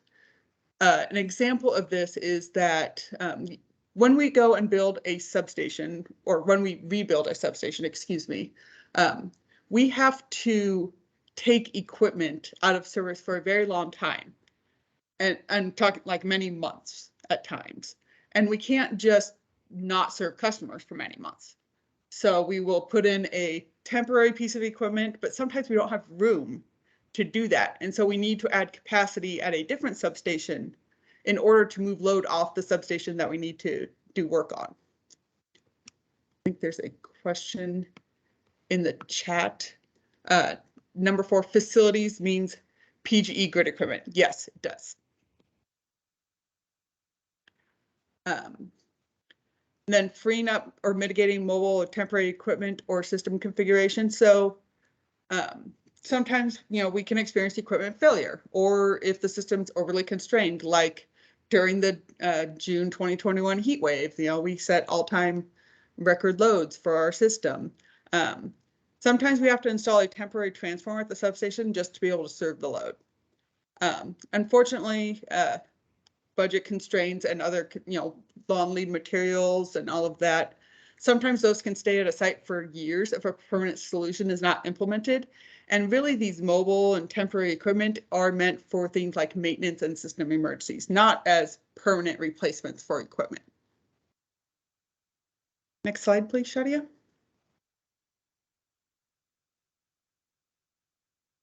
So this is the scoring for level 4. The transmission, 115 kV and above, so 115,000 volts and above, that is the part of the system that has those federal compliance requirements, so that's weighted higher than the lower voltage.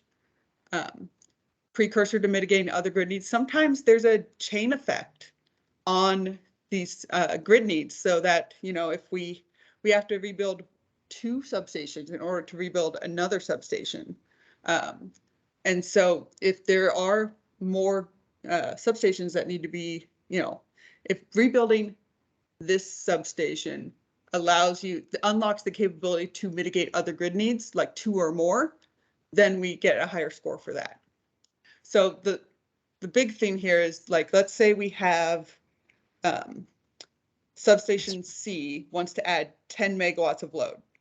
But in order to be able to serve that load, we needed to rebuild substation B and substation A first. Well, that means that 10 megawatts of load, that timeline to be able to serve that just extended significantly. So we want to score high so that we are unlocking the capability to serve load. And also, like I talked about, freeing up or mitigating mobile or temporary equipment or a temporary configuration gets a score in this category. Next slide, please, Shadia. So in level 3, loading and risk start to enter the prioritization here. So our ranking is established on the loading of the system normal state. So when we have things like our June 2021 heat wave, our operations engineers are constantly analyzing the system and trying to anticipate where we are going to see heavy loading. And we will proactively move load around to adjacent lines so that we don't have overloaded equipment and cause a problem on the system.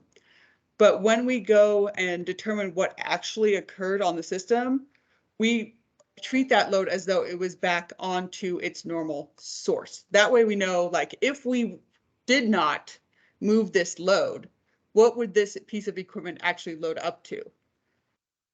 Because otherwise we're just masking how much we could actually be demanding on that load. Now, sometimes those load shifts we will evaluate. You know, if we do some temporary load shifts for heavy loading, we will evaluate and be like, hey, can this be a permanent load shift? And we actually did a couple of those in after the June heat wave that we had, but that doesn't always work. When a feeder or transformer exceeds our planning criteria, it's flagged as a grid need and prioritized against other grid needs. Now, this is essentially what we do today as the planning landscape evolves and regulatory landscape evolves. There'll be other things that get flagged for grid needs. As a reminder, our planning criteria, feeders loading beyond 67% of their loading limit and transformers loading to 80% of their loading limits. And we put that extra space in there so that we can move load around when we're doing maintenance or when we have like heavy loading periods. So when those feeders and transformers start getting closer to their loading limits, we have less ability to move load around for maintenance, emergencies, heavy loading, etc.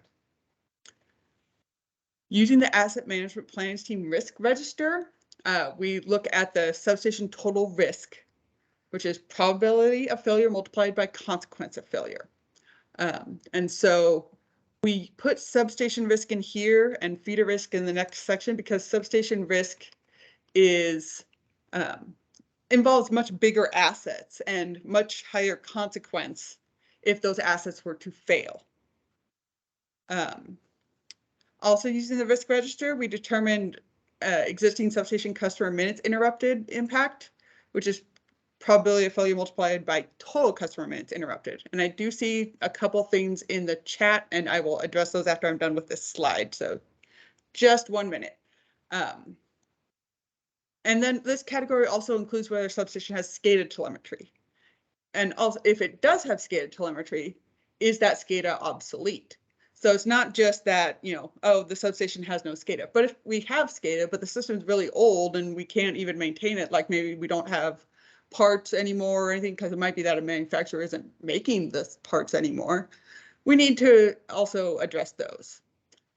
So in the chat, do you consider reliability impact with load shifts and permanent load shifts? Yes, we will run a full contingency analysis on the new state of the system to make sure that we are not inadvertently causing problems where maybe all the load couldn't be picked up as a result of that load shift.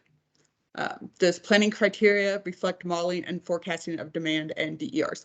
Yes, the DER forecast starting with our 2024 capital cycle, because we just finished our DER forecast this year, that forecasted DER demand. And so Andy Iden talked about the adopter model and how we forecasted out all of the DERs. That forecast is included in our projections. Next slide, please, Shadia.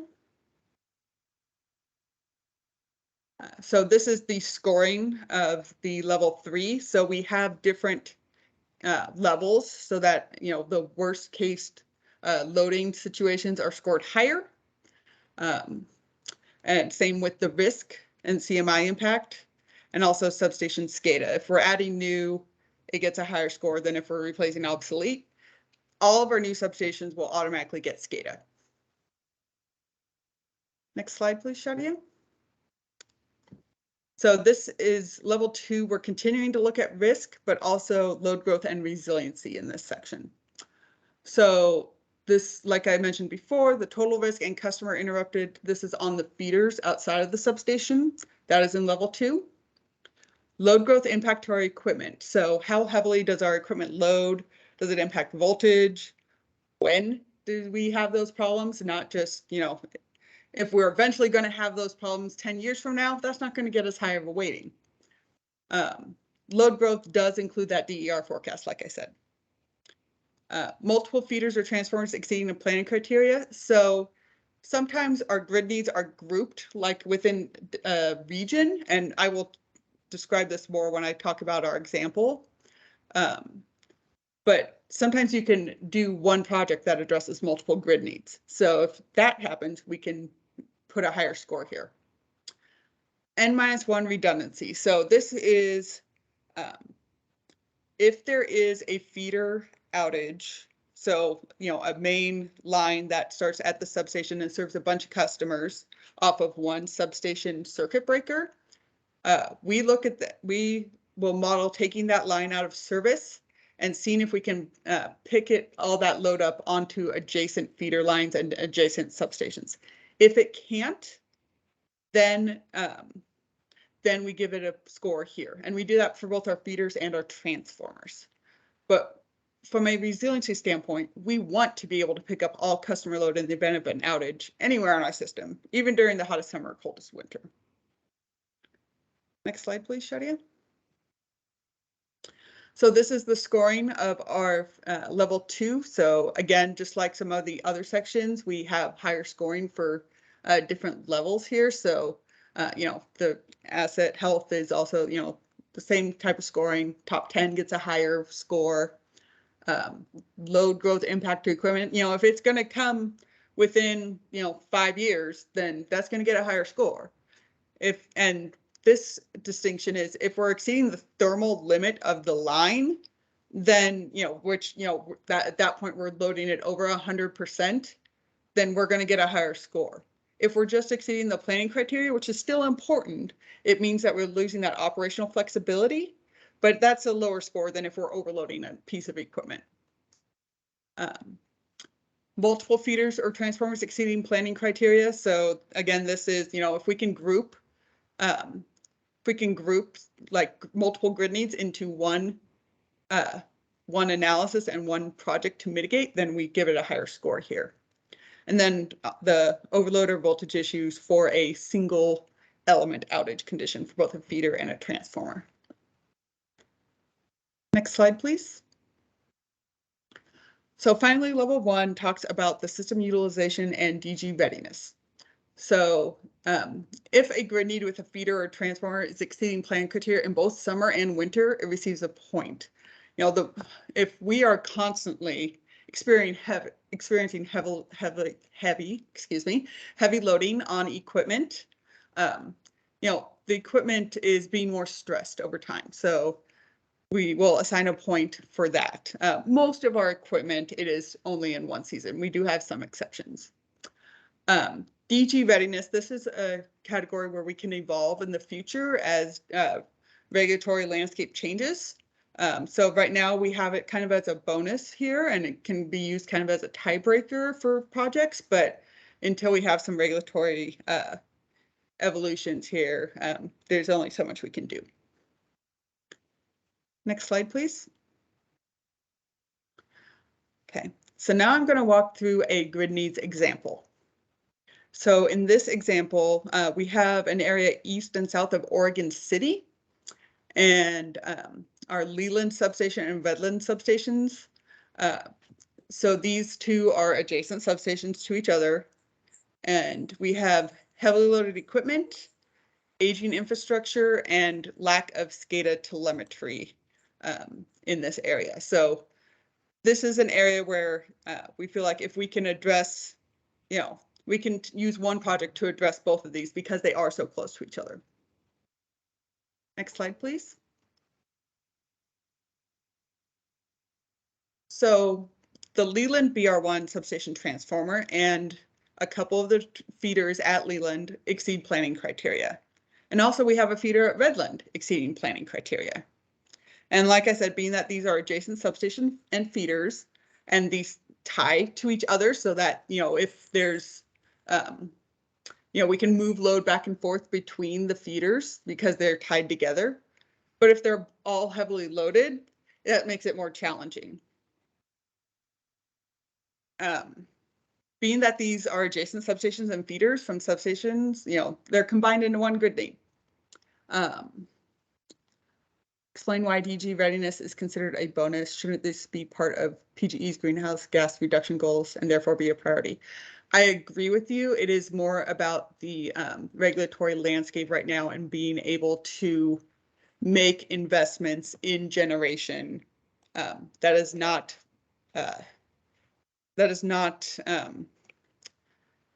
we'll describe that more in the regulatory evolution chapter. And if someone else on the DRP team wants to jump in here, please feel free. But there's Andy, maybe Andy can jump in. Okay. Yeah, this is Andy. There's a slight echo, but yeah, my comment was just, around that point, I think Jennifer's describing the current state and those type of investments that are forward looking. I think there's, possibly some policy implications. So I don't mean to drag into that right now. I don't think that's what I may aim to do, but I think we could tackle that in the plan. But Angela, if you have any more thoughts on that, I know this topic has been something you've been raising, so we're happy to try to figure out where that fits in. I think it just, Jennifer, if I'm right from hearing in past, those type of investments, we need sort of the handshake between what the rules administratively are telling us to do and where we can make prudent investments in the system. So I do see that as really part of the evolution here. Yeah, exactly.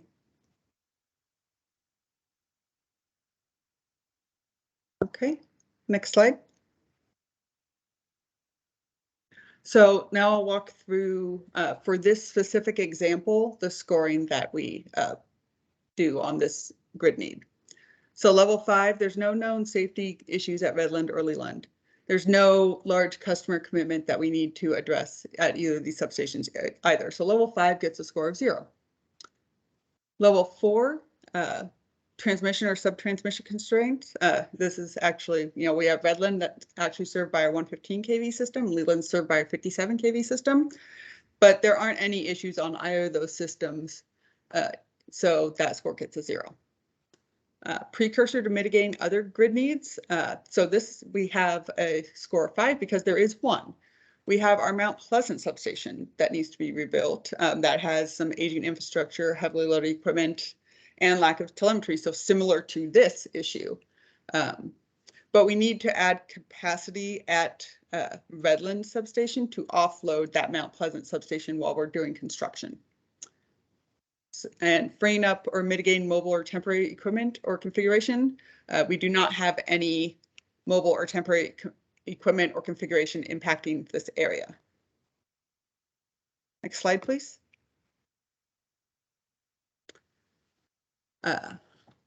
Level 3, so feeder percent loading of seasonal limit. This would be with all lines in service in their normal configuration, so not without any load shifts. Leland Beaver Creek falls into the 67% to 79% category. Transformer, our Leland BR1 transformers actually loads really high. So 93.8% of its summer LBNR is loading beyond nameplate ratings. So our distribution transformers are normally standardized at 2 different nameplate ratings, 28 MVA and 50 MVA. But through some analysis that we do, and there's some IEEE standards, we can actually load those above that nameplate rating to a higher level. So that's kind of the thermal loading limit, the absolute maximum that we can load to. Our existing total risk for the substation level, Redland substation is in our top 50 of all of our substations for total risk. CMI impact, Redland's actually in the top 10 of all substations for existing CMI impact. And then substation SCADA. This Redland substation does not have SCADA, and a rebuild would add SCADA.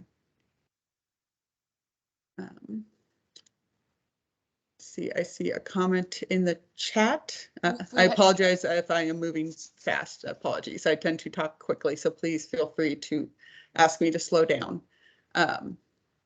Hey, Jen. Yes. Jennifer, this is Angela Long. I think we should just pause and take a moment to answer Angela's question. And Angela, I agree with you. We are looking at prioritizing all of our substations and have done to become DER ready or DG ready. We've done some internal analysis to see how many of those substations we need to upgrade in order to get them to be DG ready. There is a process, and Jennifer's probably more familiar with it, that when we do upgrade a substation, that is part of our normal process to ensure that it has some of the protections in place to accommodate DG, right? Jennifer, that's our normal process. For those projects that are not part of Jennifer's planning review, where she goes through and says, okay, which substation has these types of constraints or these reliability or safety issues. If they don't make that list, then we have to prioritize those projects to those, the projects that Jennifer's looking at that might have reliability or safety issues. And so one of the things that we are really hoping to do is figure out, as we move to your point, Angela, as we move to our HB 2021 goals, as we start to accommodate just higher levels of adoption, how do we get the system updated, all of the feeders we have? And then how do we prioritize those in areas where, we have our most vulnerable communities, and kind of overlay those two priorities. Is that helpful? It is, although I do want to answer to the question of when that cost effectiveness conversation is supposed to happen, because as part of the plans filed in December and the commission meeting, there was a conversation about cost effectiveness with both PGE and Pacific Core really being examined and having stakeholder input on what that cost effectiveness should be in order to include community benefits. And, it's been 6 months now, and I'm just wondering when that conversation will start. Maybe that's more of a PUC staff question. Yeah, we've provided some recommendations, and we'll continue to provide recommendations both in UM 2111, which you're part of, Angela, the interconnection policy and procedures. Docket will provide some thoughts in our evolved regulatory framework. And then I know the commission is evaluating and thinking about this under their clean energy plan. And so Nick has his hands up, and I'll let Nick take it from here. Hey, Angela, sorry, I didn't mean to cut in. Just note that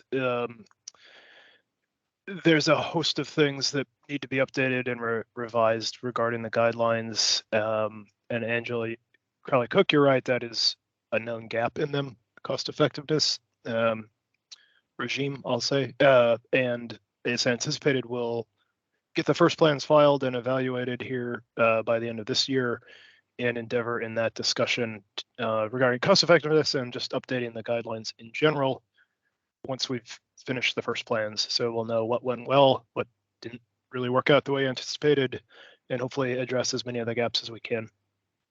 And Nick, do you mean, when you say plan, are you talking about DSP or CEP? Oh gosh, thanks. Yeah, to clarify that. Just thinking about DSP in this context and how, so yeah, thanks Angela for the chance to clarify that. So what I'm talking about, that 2020, that the revision after the first plans are filed, specifically DSPs are filed in 2023. That's something that we had thought about doing in the DSP context for, kind of since we envision this process getting going. Separate from that, there may be, changes that need to be made to ensure that CEP planning is effective.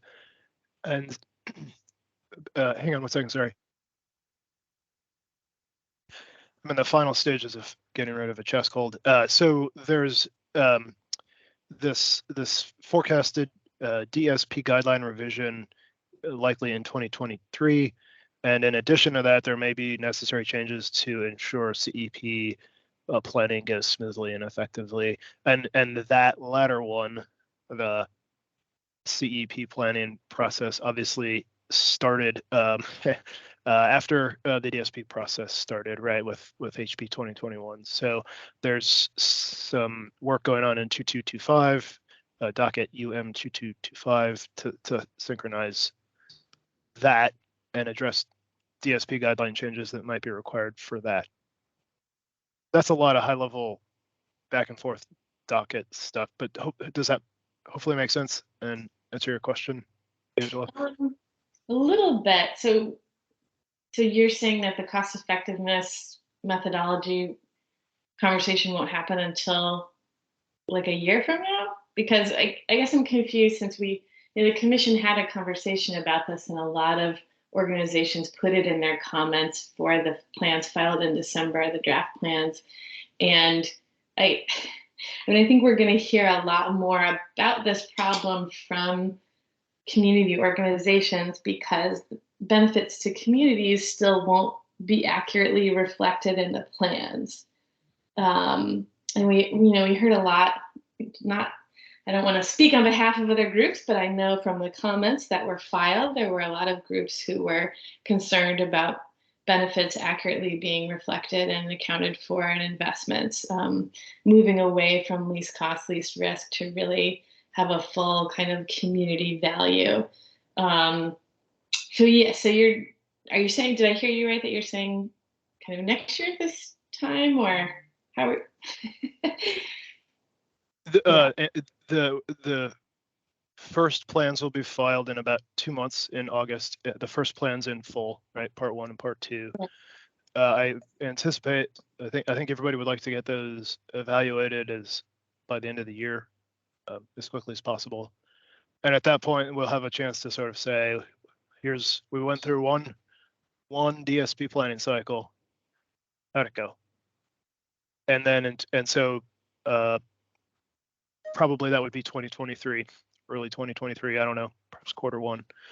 We would then take learnings from that first cycle and try to make those improvements that I mentioned before, gaps, things that are out of date, et cetera, et cetera. So yes, 2023. Okay. I didn't realize that, but now I know, so thank you. You're welcome. Okay. Can I say one thing sorry to interrupt Jennifer and to consume the space. Angela, I want to let you know that we recognize the importance of what you're saying and that there is this need for change. And so some of the things we're trying to do now is incorporate the tools that we've heard from our community-based organizations. We should be looking at like the Green Links GEM tool and USDOE's LEAD tool and incorporate that into our mapping and our planning. And Jennifer's been overlaying that into her analysis on the distribution planning side to start looking at how we prioritize those projects, even if today we can't, we don't have a process to quantify all of those direct benefits. We could at least use that analysis to identify how we make investments. So those are things that we're trying to do now in the meantime. And Jennifer, I don't know if you'll talk about that now or later in the DSP, but I'll hand it back to you. Okay. Yeah, and I just want to also say, this is how we're prioritizing grid needs now as the regulatory framework evolves and as, the planning landscape evolves, as we get more into this DSP and we start, having more of this community engagement and working on community needs assessments, like this will change. So this is not set in stone. This is the way we're doing it now, but we are certainly open to feedback and we expect this to evolve. Okay. Next slide, please. So level 2 scoring. So we actually have a lot of feeder risk in this area. So at our Leland feeders. So and I apologize, there's a typo on the second line there. Top 10 of all feeders for existing CMI impact. So top 10 for existing total risk and CMI impact here. No load growth impact to equipment, 0. The load growth forecast for Redland and Leland does not cause any equipment to load beyond their thermal limits or exceed planning criteria. No more than, obviously we already said that there are some that are exceeding planning criteria. There's nothing new that causes anything to exceed any planning criteria or load beyond thermal limits.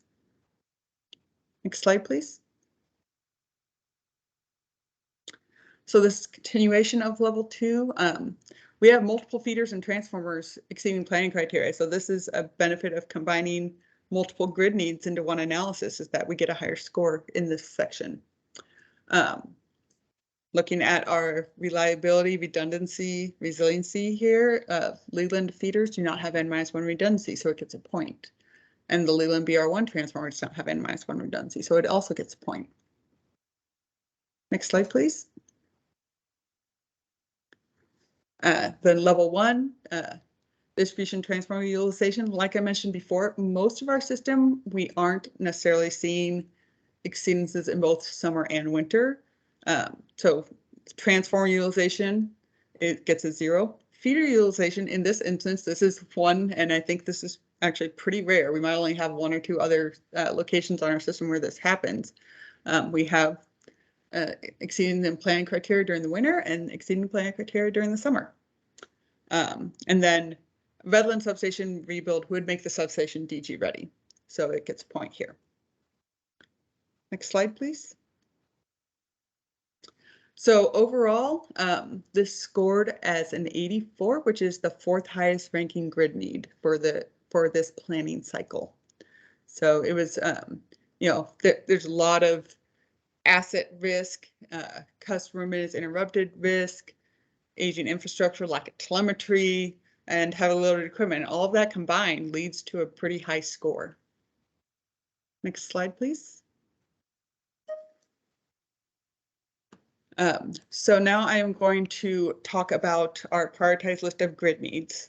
And this is the grid needs that were identified in 2021 that were analyzed for the 2023 capital cycle, because our planning cycle, like we've mentioned in previous meetings, it's more than a year long because it takes time to do a full comprehensive analysis of all of this.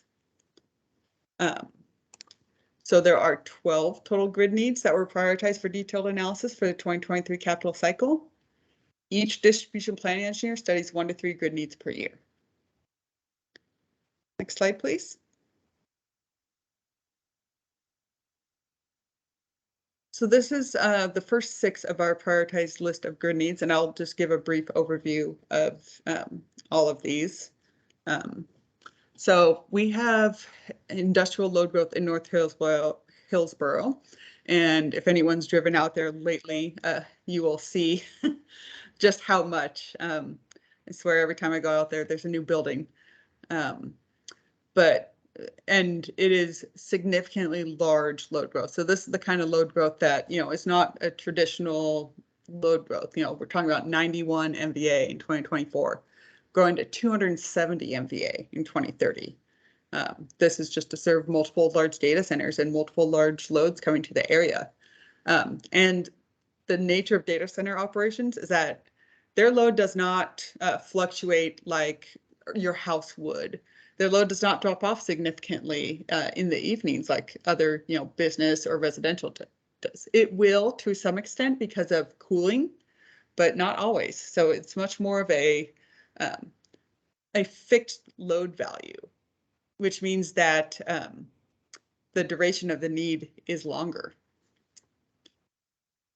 And that was our highest score because we have customer commitments resulting from those new customer loads.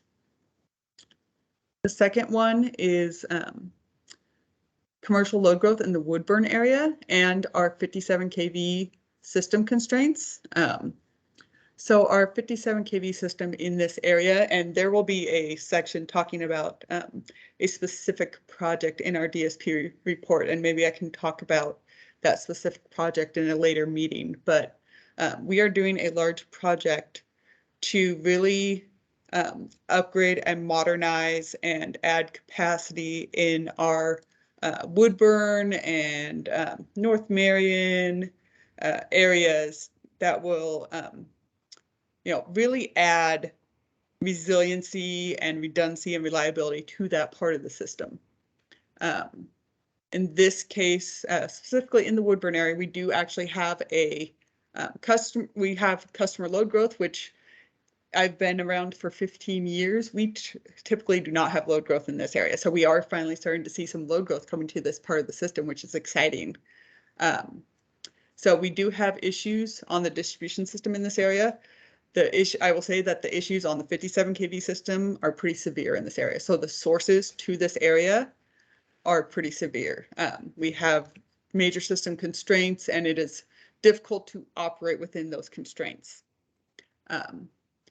The other benefit of this project, as well as another project in this list that is a component of this larger overall project, is DG readiness. There's a lot of interconnection requests in this area. And so per our new standards, like Angela referred to, we will have DG readiness incorporated into these substation rebuilds. In this area, summer is our constraint season for the distribution system. On our sub-transmission 57 kV system, it is winter and summer. Number 3 is existing loading issues and industrial load growth in Silverton. Also a place that doesn't necessarily experience a lot of load growth. So it's really exciting that some of this load growth is coming to different areas of the system. We do have a customer commitment there, which is making the score very high. So we'll need 8 MVA starting within the next year and into 2024. This is a summer issue. Angela? Sorry, I was going to put this in the chat, but I accidentally raised my hand, so I'll just say. Oh, that's okay. So you see here in this graph that there's a lot of industrial load growth in these areas. Is PGE considering any net metered projects for that industrial load growth, which would really help to kind of balance grid needs and offset some of those distribution needs and load balancing? So my group would address the load, like the current process is that my group would address the load. And I know that there is some, there are some conversations being had with some of these customers about things like maybe adding a battery at their site, but that would be more for, I know with regards to like the data centers, you know, there's a lot of diesel backup generation that goes at these data centers. And we're talking about, instead of putting those diesel generators there, let's see if we can put a battery there instead as your backup. A lot of these customers, particularly data centers, have very high reliability requirements and are very hesitant to do anything other than physical infrastructure in the ground.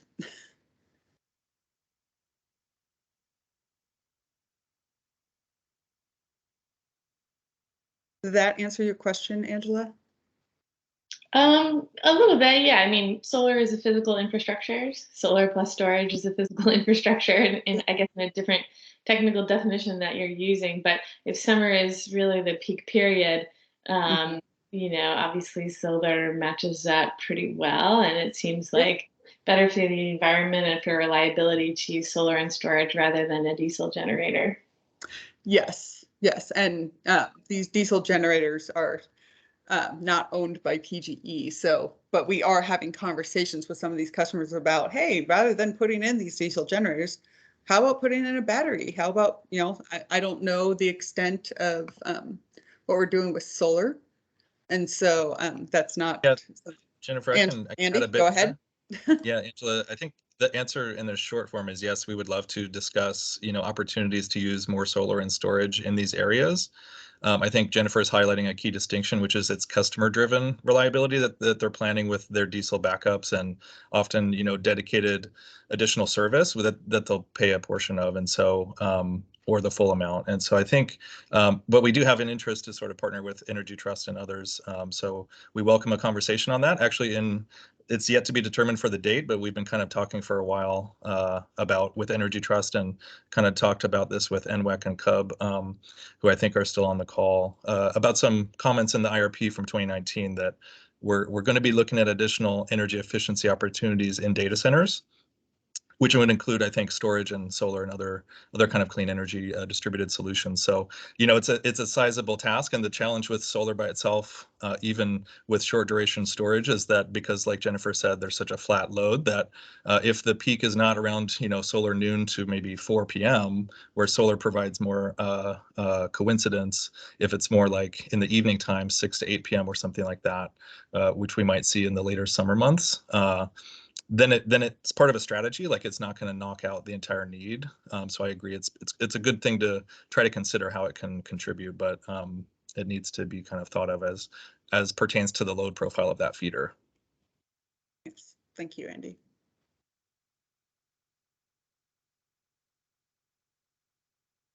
Okay, grid need number 4 is the example that we walked through for the Redland and Leland areas. Number 5 is area in St. Helens. So the arc flash concerns is the safety example I brought up. So that is in order to operate equipment safely and even to enter that substation, we have to put on more personal protective equipment. And so that's still a safety risk for our crews and people who need to operate the system. There's also aging infrastructure in the area, and we have just a lack of facilities to serve new load. Our service territory in St. Helens is a little load pocket, and it doesn't tie to the rest of our system. And so we're very limited on what we have there. And we need to, but now we have a significant new load addition, 7 MVA, that we need to be able to serve. And our current infrastructure does not have the capability to serve that. Number 6 is industrial load growth in Gresham. So this is 6 MVA starting next year and in 2024. And this is also a customer commitment, and it's 24/7 due to the nature of the load being served. Next slide, please.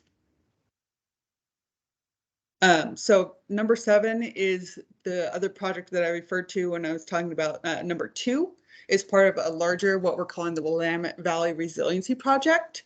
But this one in particular, it's really more of that 57 kV system problem that we have that's really driving this grid need.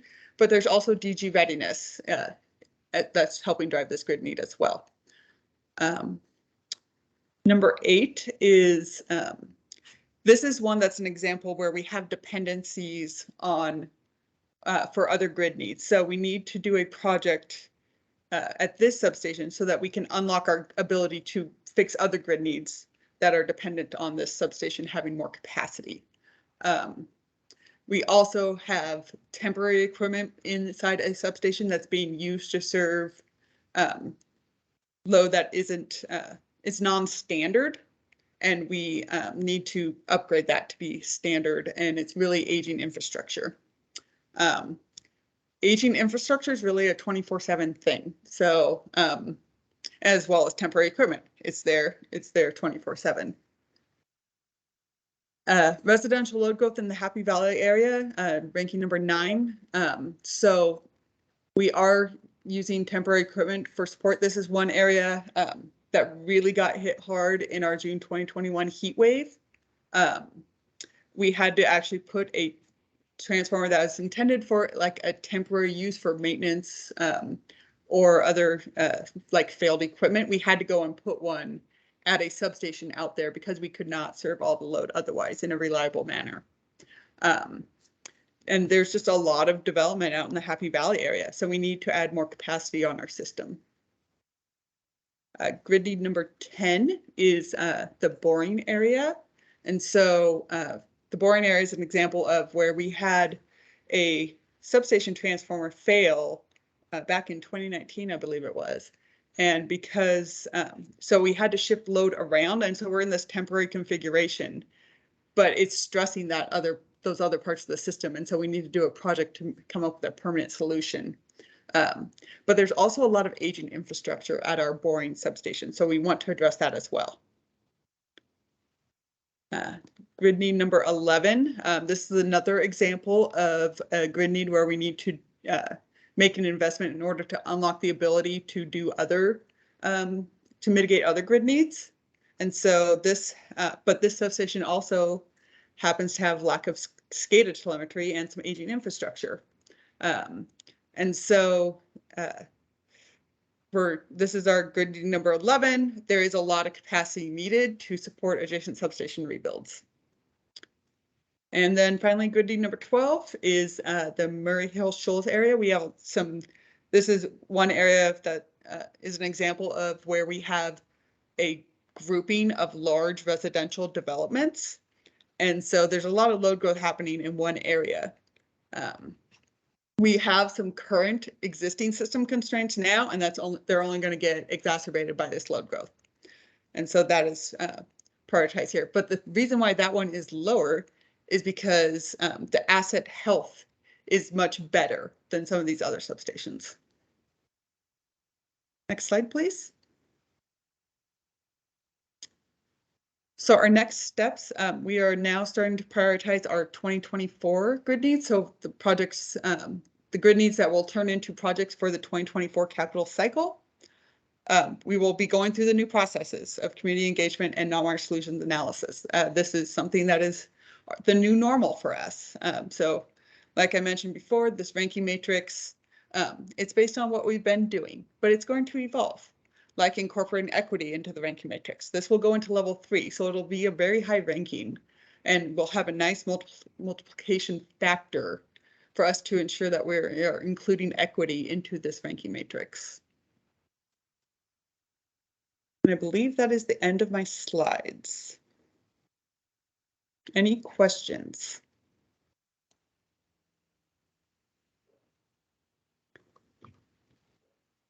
Okay, how do you account for excessive temperature impacts on forecasted loads? So our corporate load forecast looks at various different levels of loading and like temperature variations. So they will produce things like what we can expect once every 3 years, once every 5 years, once every 10 years. So that's incorporated into our corporate load forecast. And I see, sorry to put you on the spot, Amber, but Amber Ryder is in here from the corporate load forecasting team. So Amber, I don't know if you want to talk a little bit about that. Hey, Jennifer, sure, I can. Yeah, so we look at the peaking events over the recent history to inform the load forecast for 1 and 2, 1 and 3, 1 and 10 peaking event. And then I might clarify this, Jennifer, but I think this question came in when you were talking about some of the large load additions. And my understanding is that those customer provided like large load additions generally look at their max capacity needs. And so they've already considered that when the engineers are working with the customer, they will consider that kind of temperature response in their planning. Yes, thank you.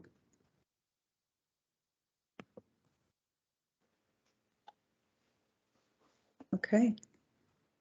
Like I said, we are definitely open to feedback on this, and this will be evolving. Yes, happy to discuss this more with people as well if you have other questions. Thank you, Jennifer. Yep, thank you.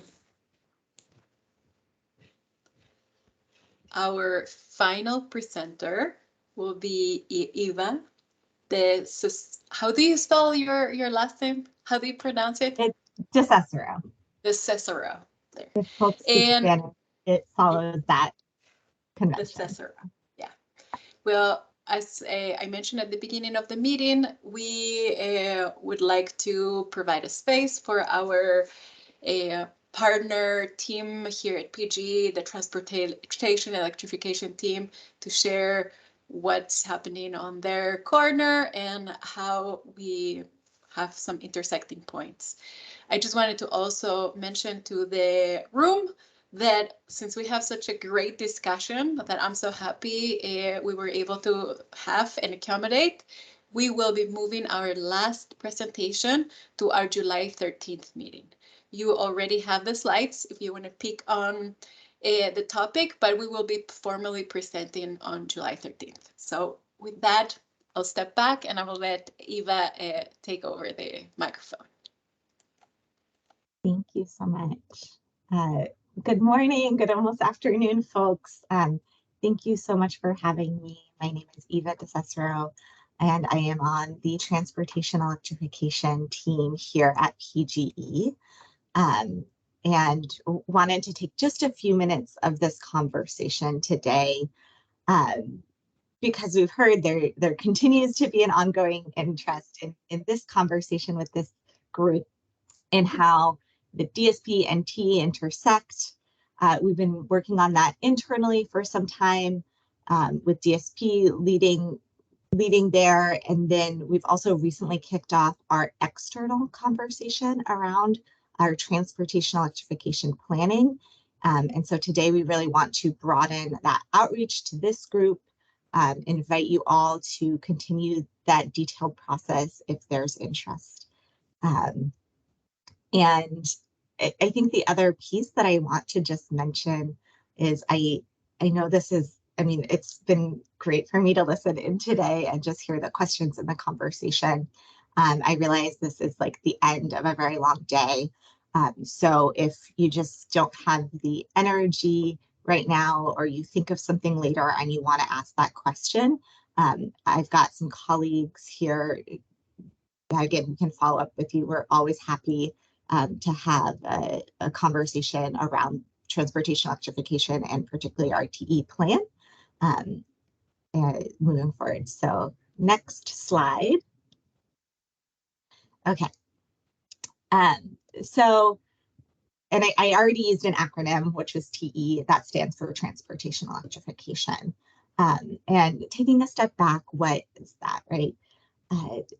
When we talk about transportation electrification, we are discussing, I mean, obviously we being PGE are thinking of it from a utility perspective, but overall there's a transformation happening in the transportation space of electricity becoming a transportation fuel provider, and PGE particularly, right? And so transportation electrification is really the movement of people and goods from point A to point B. And so we've got a picture here of a passenger EV or electric vehicle.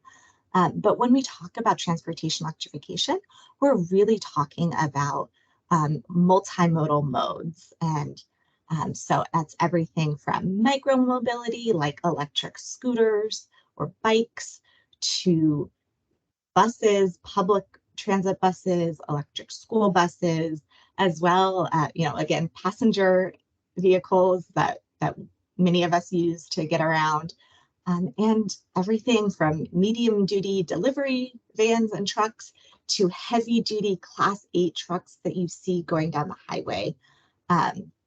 So it's a major shift in the way we get from point A to point B. And the TE planning process is investor-owned utilities engaging with stakeholders. Many of your organizations are already participating in this process, but as well as others, again, with the PUC. So if you go to the next slide, please.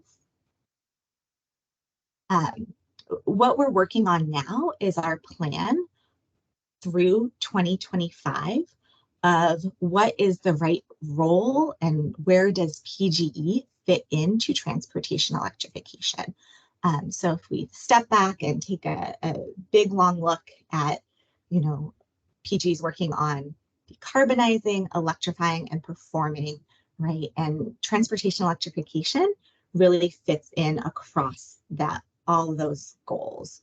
And we really want to be doing this in a thoughtful way because we're at the start, right?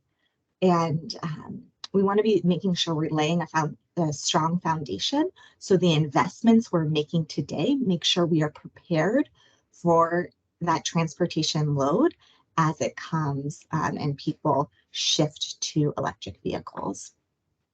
And the other component that's super critical of our just beyond necessary is that we are thoughtful in our equitable approach to transportation electrification. That this, again, we all need to get around, and it shouldn't be available just for folks with higher incomes. I will pause and ask if we've got any questions before we move on to kind of how we're thinking about this approach, either in the chat or raising hands.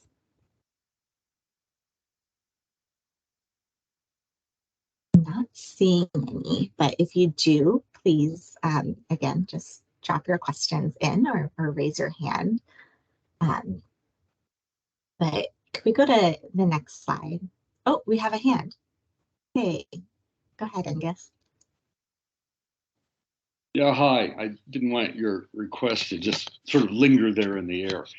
I assume you're going to go into more detail, particularly on the charging.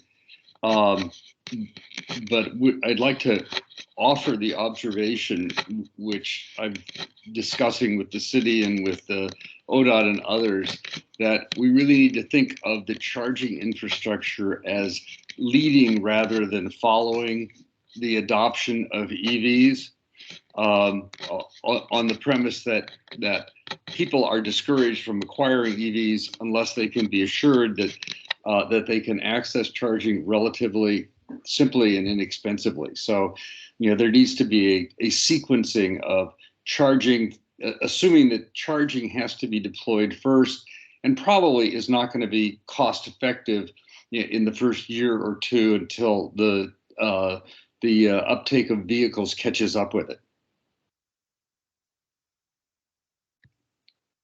So that's a suggestion for just modifying that item 2.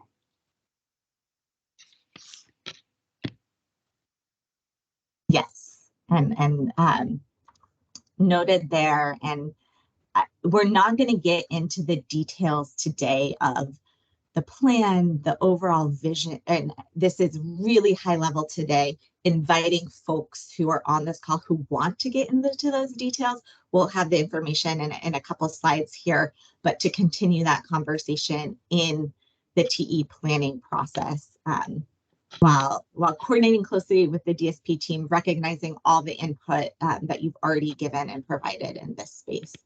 Sure. But for those of the folks who want to get into that, I know, Angus, you're a part of that conversation too. But for other folks as well who want to make sure that's emphasized, again, this is a great avenue to do that, as well as in our own the TE plan workshops, or even just dropping us a note that helps us know. Again, this is the direction we need to be going in. And including this, because this is a major shift in our system as a whole, is the state of Oregon, but also PGE as an electric fuel provider. We've been providing electricity for hundreds of years, or 800 years, but this is a different way. And even talking about flexible loads,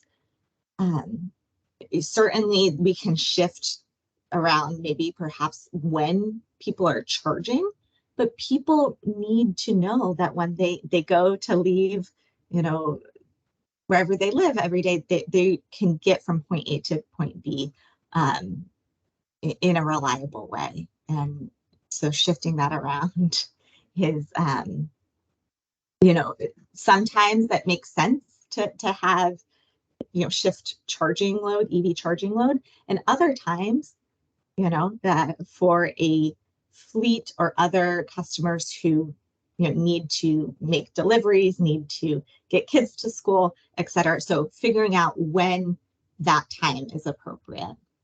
So Eva, I understand that this is supposed to be high level, and boy, I can get down in the weeds with the best of them. But I think that this as an overall a high level part of especially the utility strategy it's important to fix it early and pretty high level, because this sequencing of charging first, adoption second, has a pretty material effect on how aggressively the utility is involved in either the charging infrastructure or supporting the charging infrastructure by other parties. And it also has to do with the utility's ability to rate base these costs, and because it has to make the case that deploying charging infrastructure on its nickel, and not having that charging infrastructure be able to pay for itself, so all of us as ratepayers have to carry those costs for a while. That's not the easiest sell to the PUC.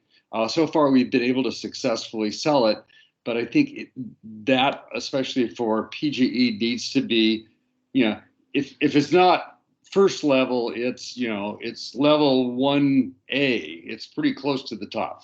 That's the only point I need to make, and we don't need to belabor it. Okay. No, noted. And I think that's another area actually that speaks to really well the overlap between DSP and forecasting and our transportation electrification planning, right? Of making sure that in terms of EV, so we're talking about two things here, right?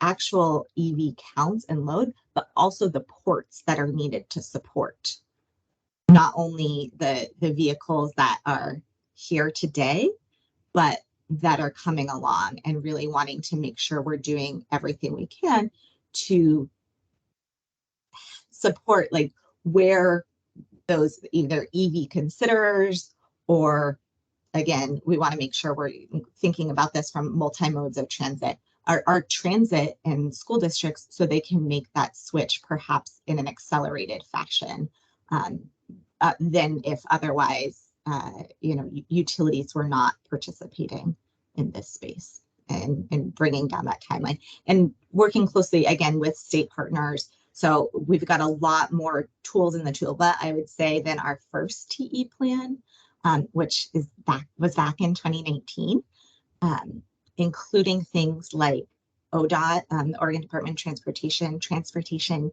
Electrification Needs Assessment, which gets called TINA for short, that looked at if we are going to meet the state's goals, what do those charging needs look like? And we need a lot more ports in the next couple of years than we have today.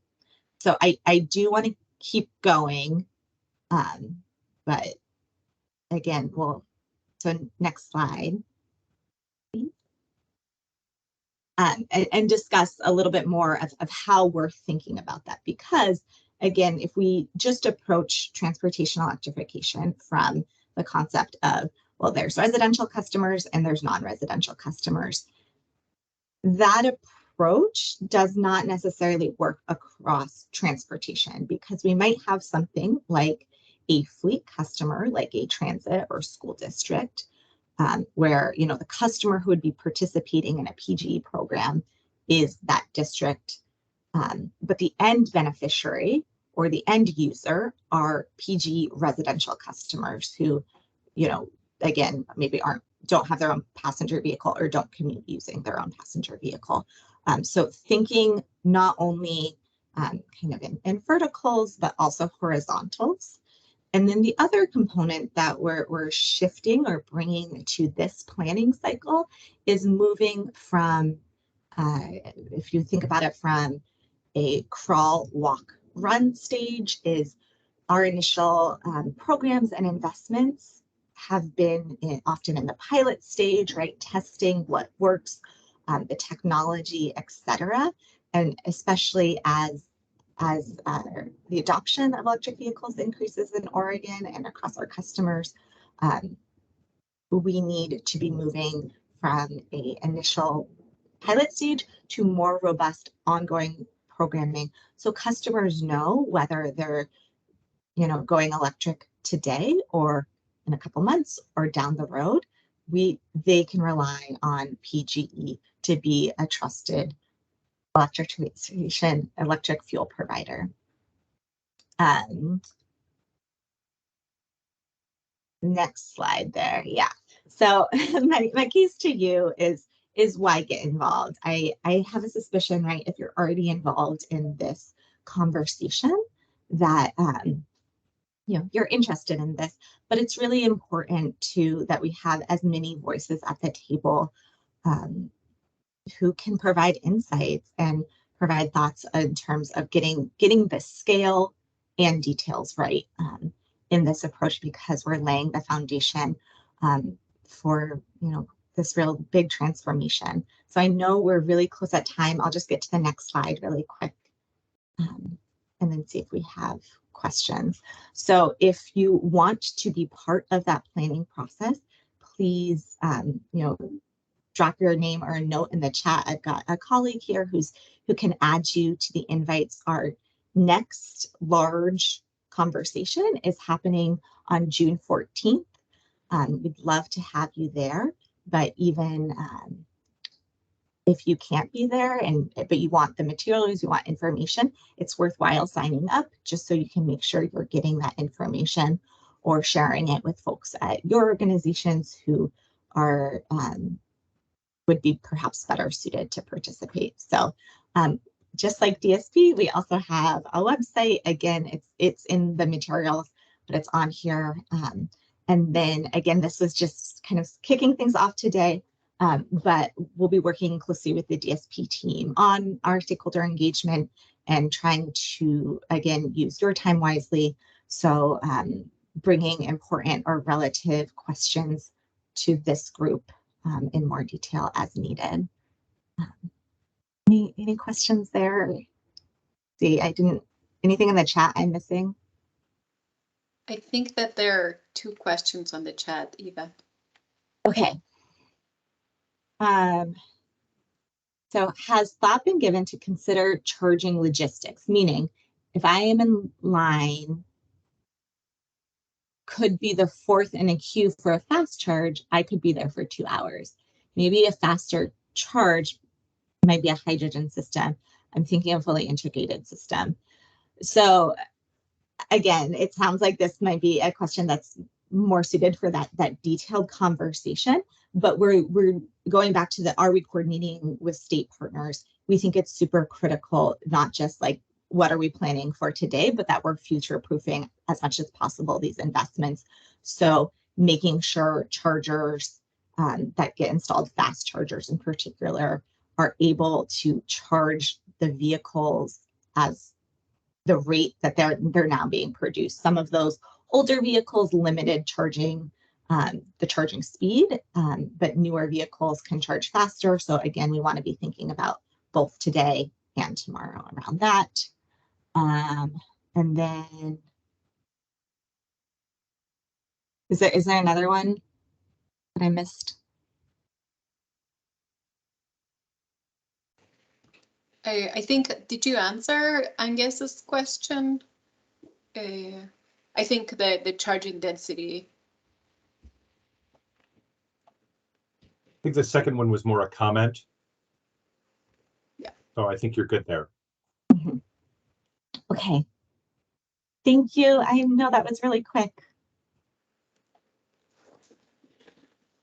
Thank you so much for sharing what's happening on the transportation electrification side of PGE. Very excited about the work you guys are doing. Well, we have come to an end of our DSP Partner Monthly Workshop meeting. Thank you for sharing 3 hours of your time with us and contributing to this great conversation. We will see you on July 13. That's next, where we're skipping this, like on July 13th for our next meeting.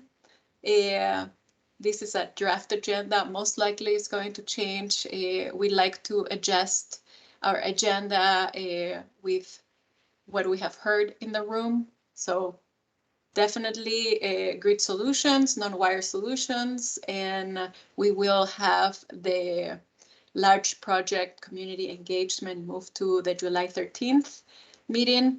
And I think that it would be prudent to maybe say that we will also be presenting about our evolved regulatory framework. It's one of the pillars of DSP. So I think it may be a good time to share with partners what we have collected this far on our thoughts on regulatory framework evolution. Well, thank you so much, and we will see you in a month or so. Enjoy the summer, it's almost there. We have a couple more weeks, and be safe, and see you soon. Thank you.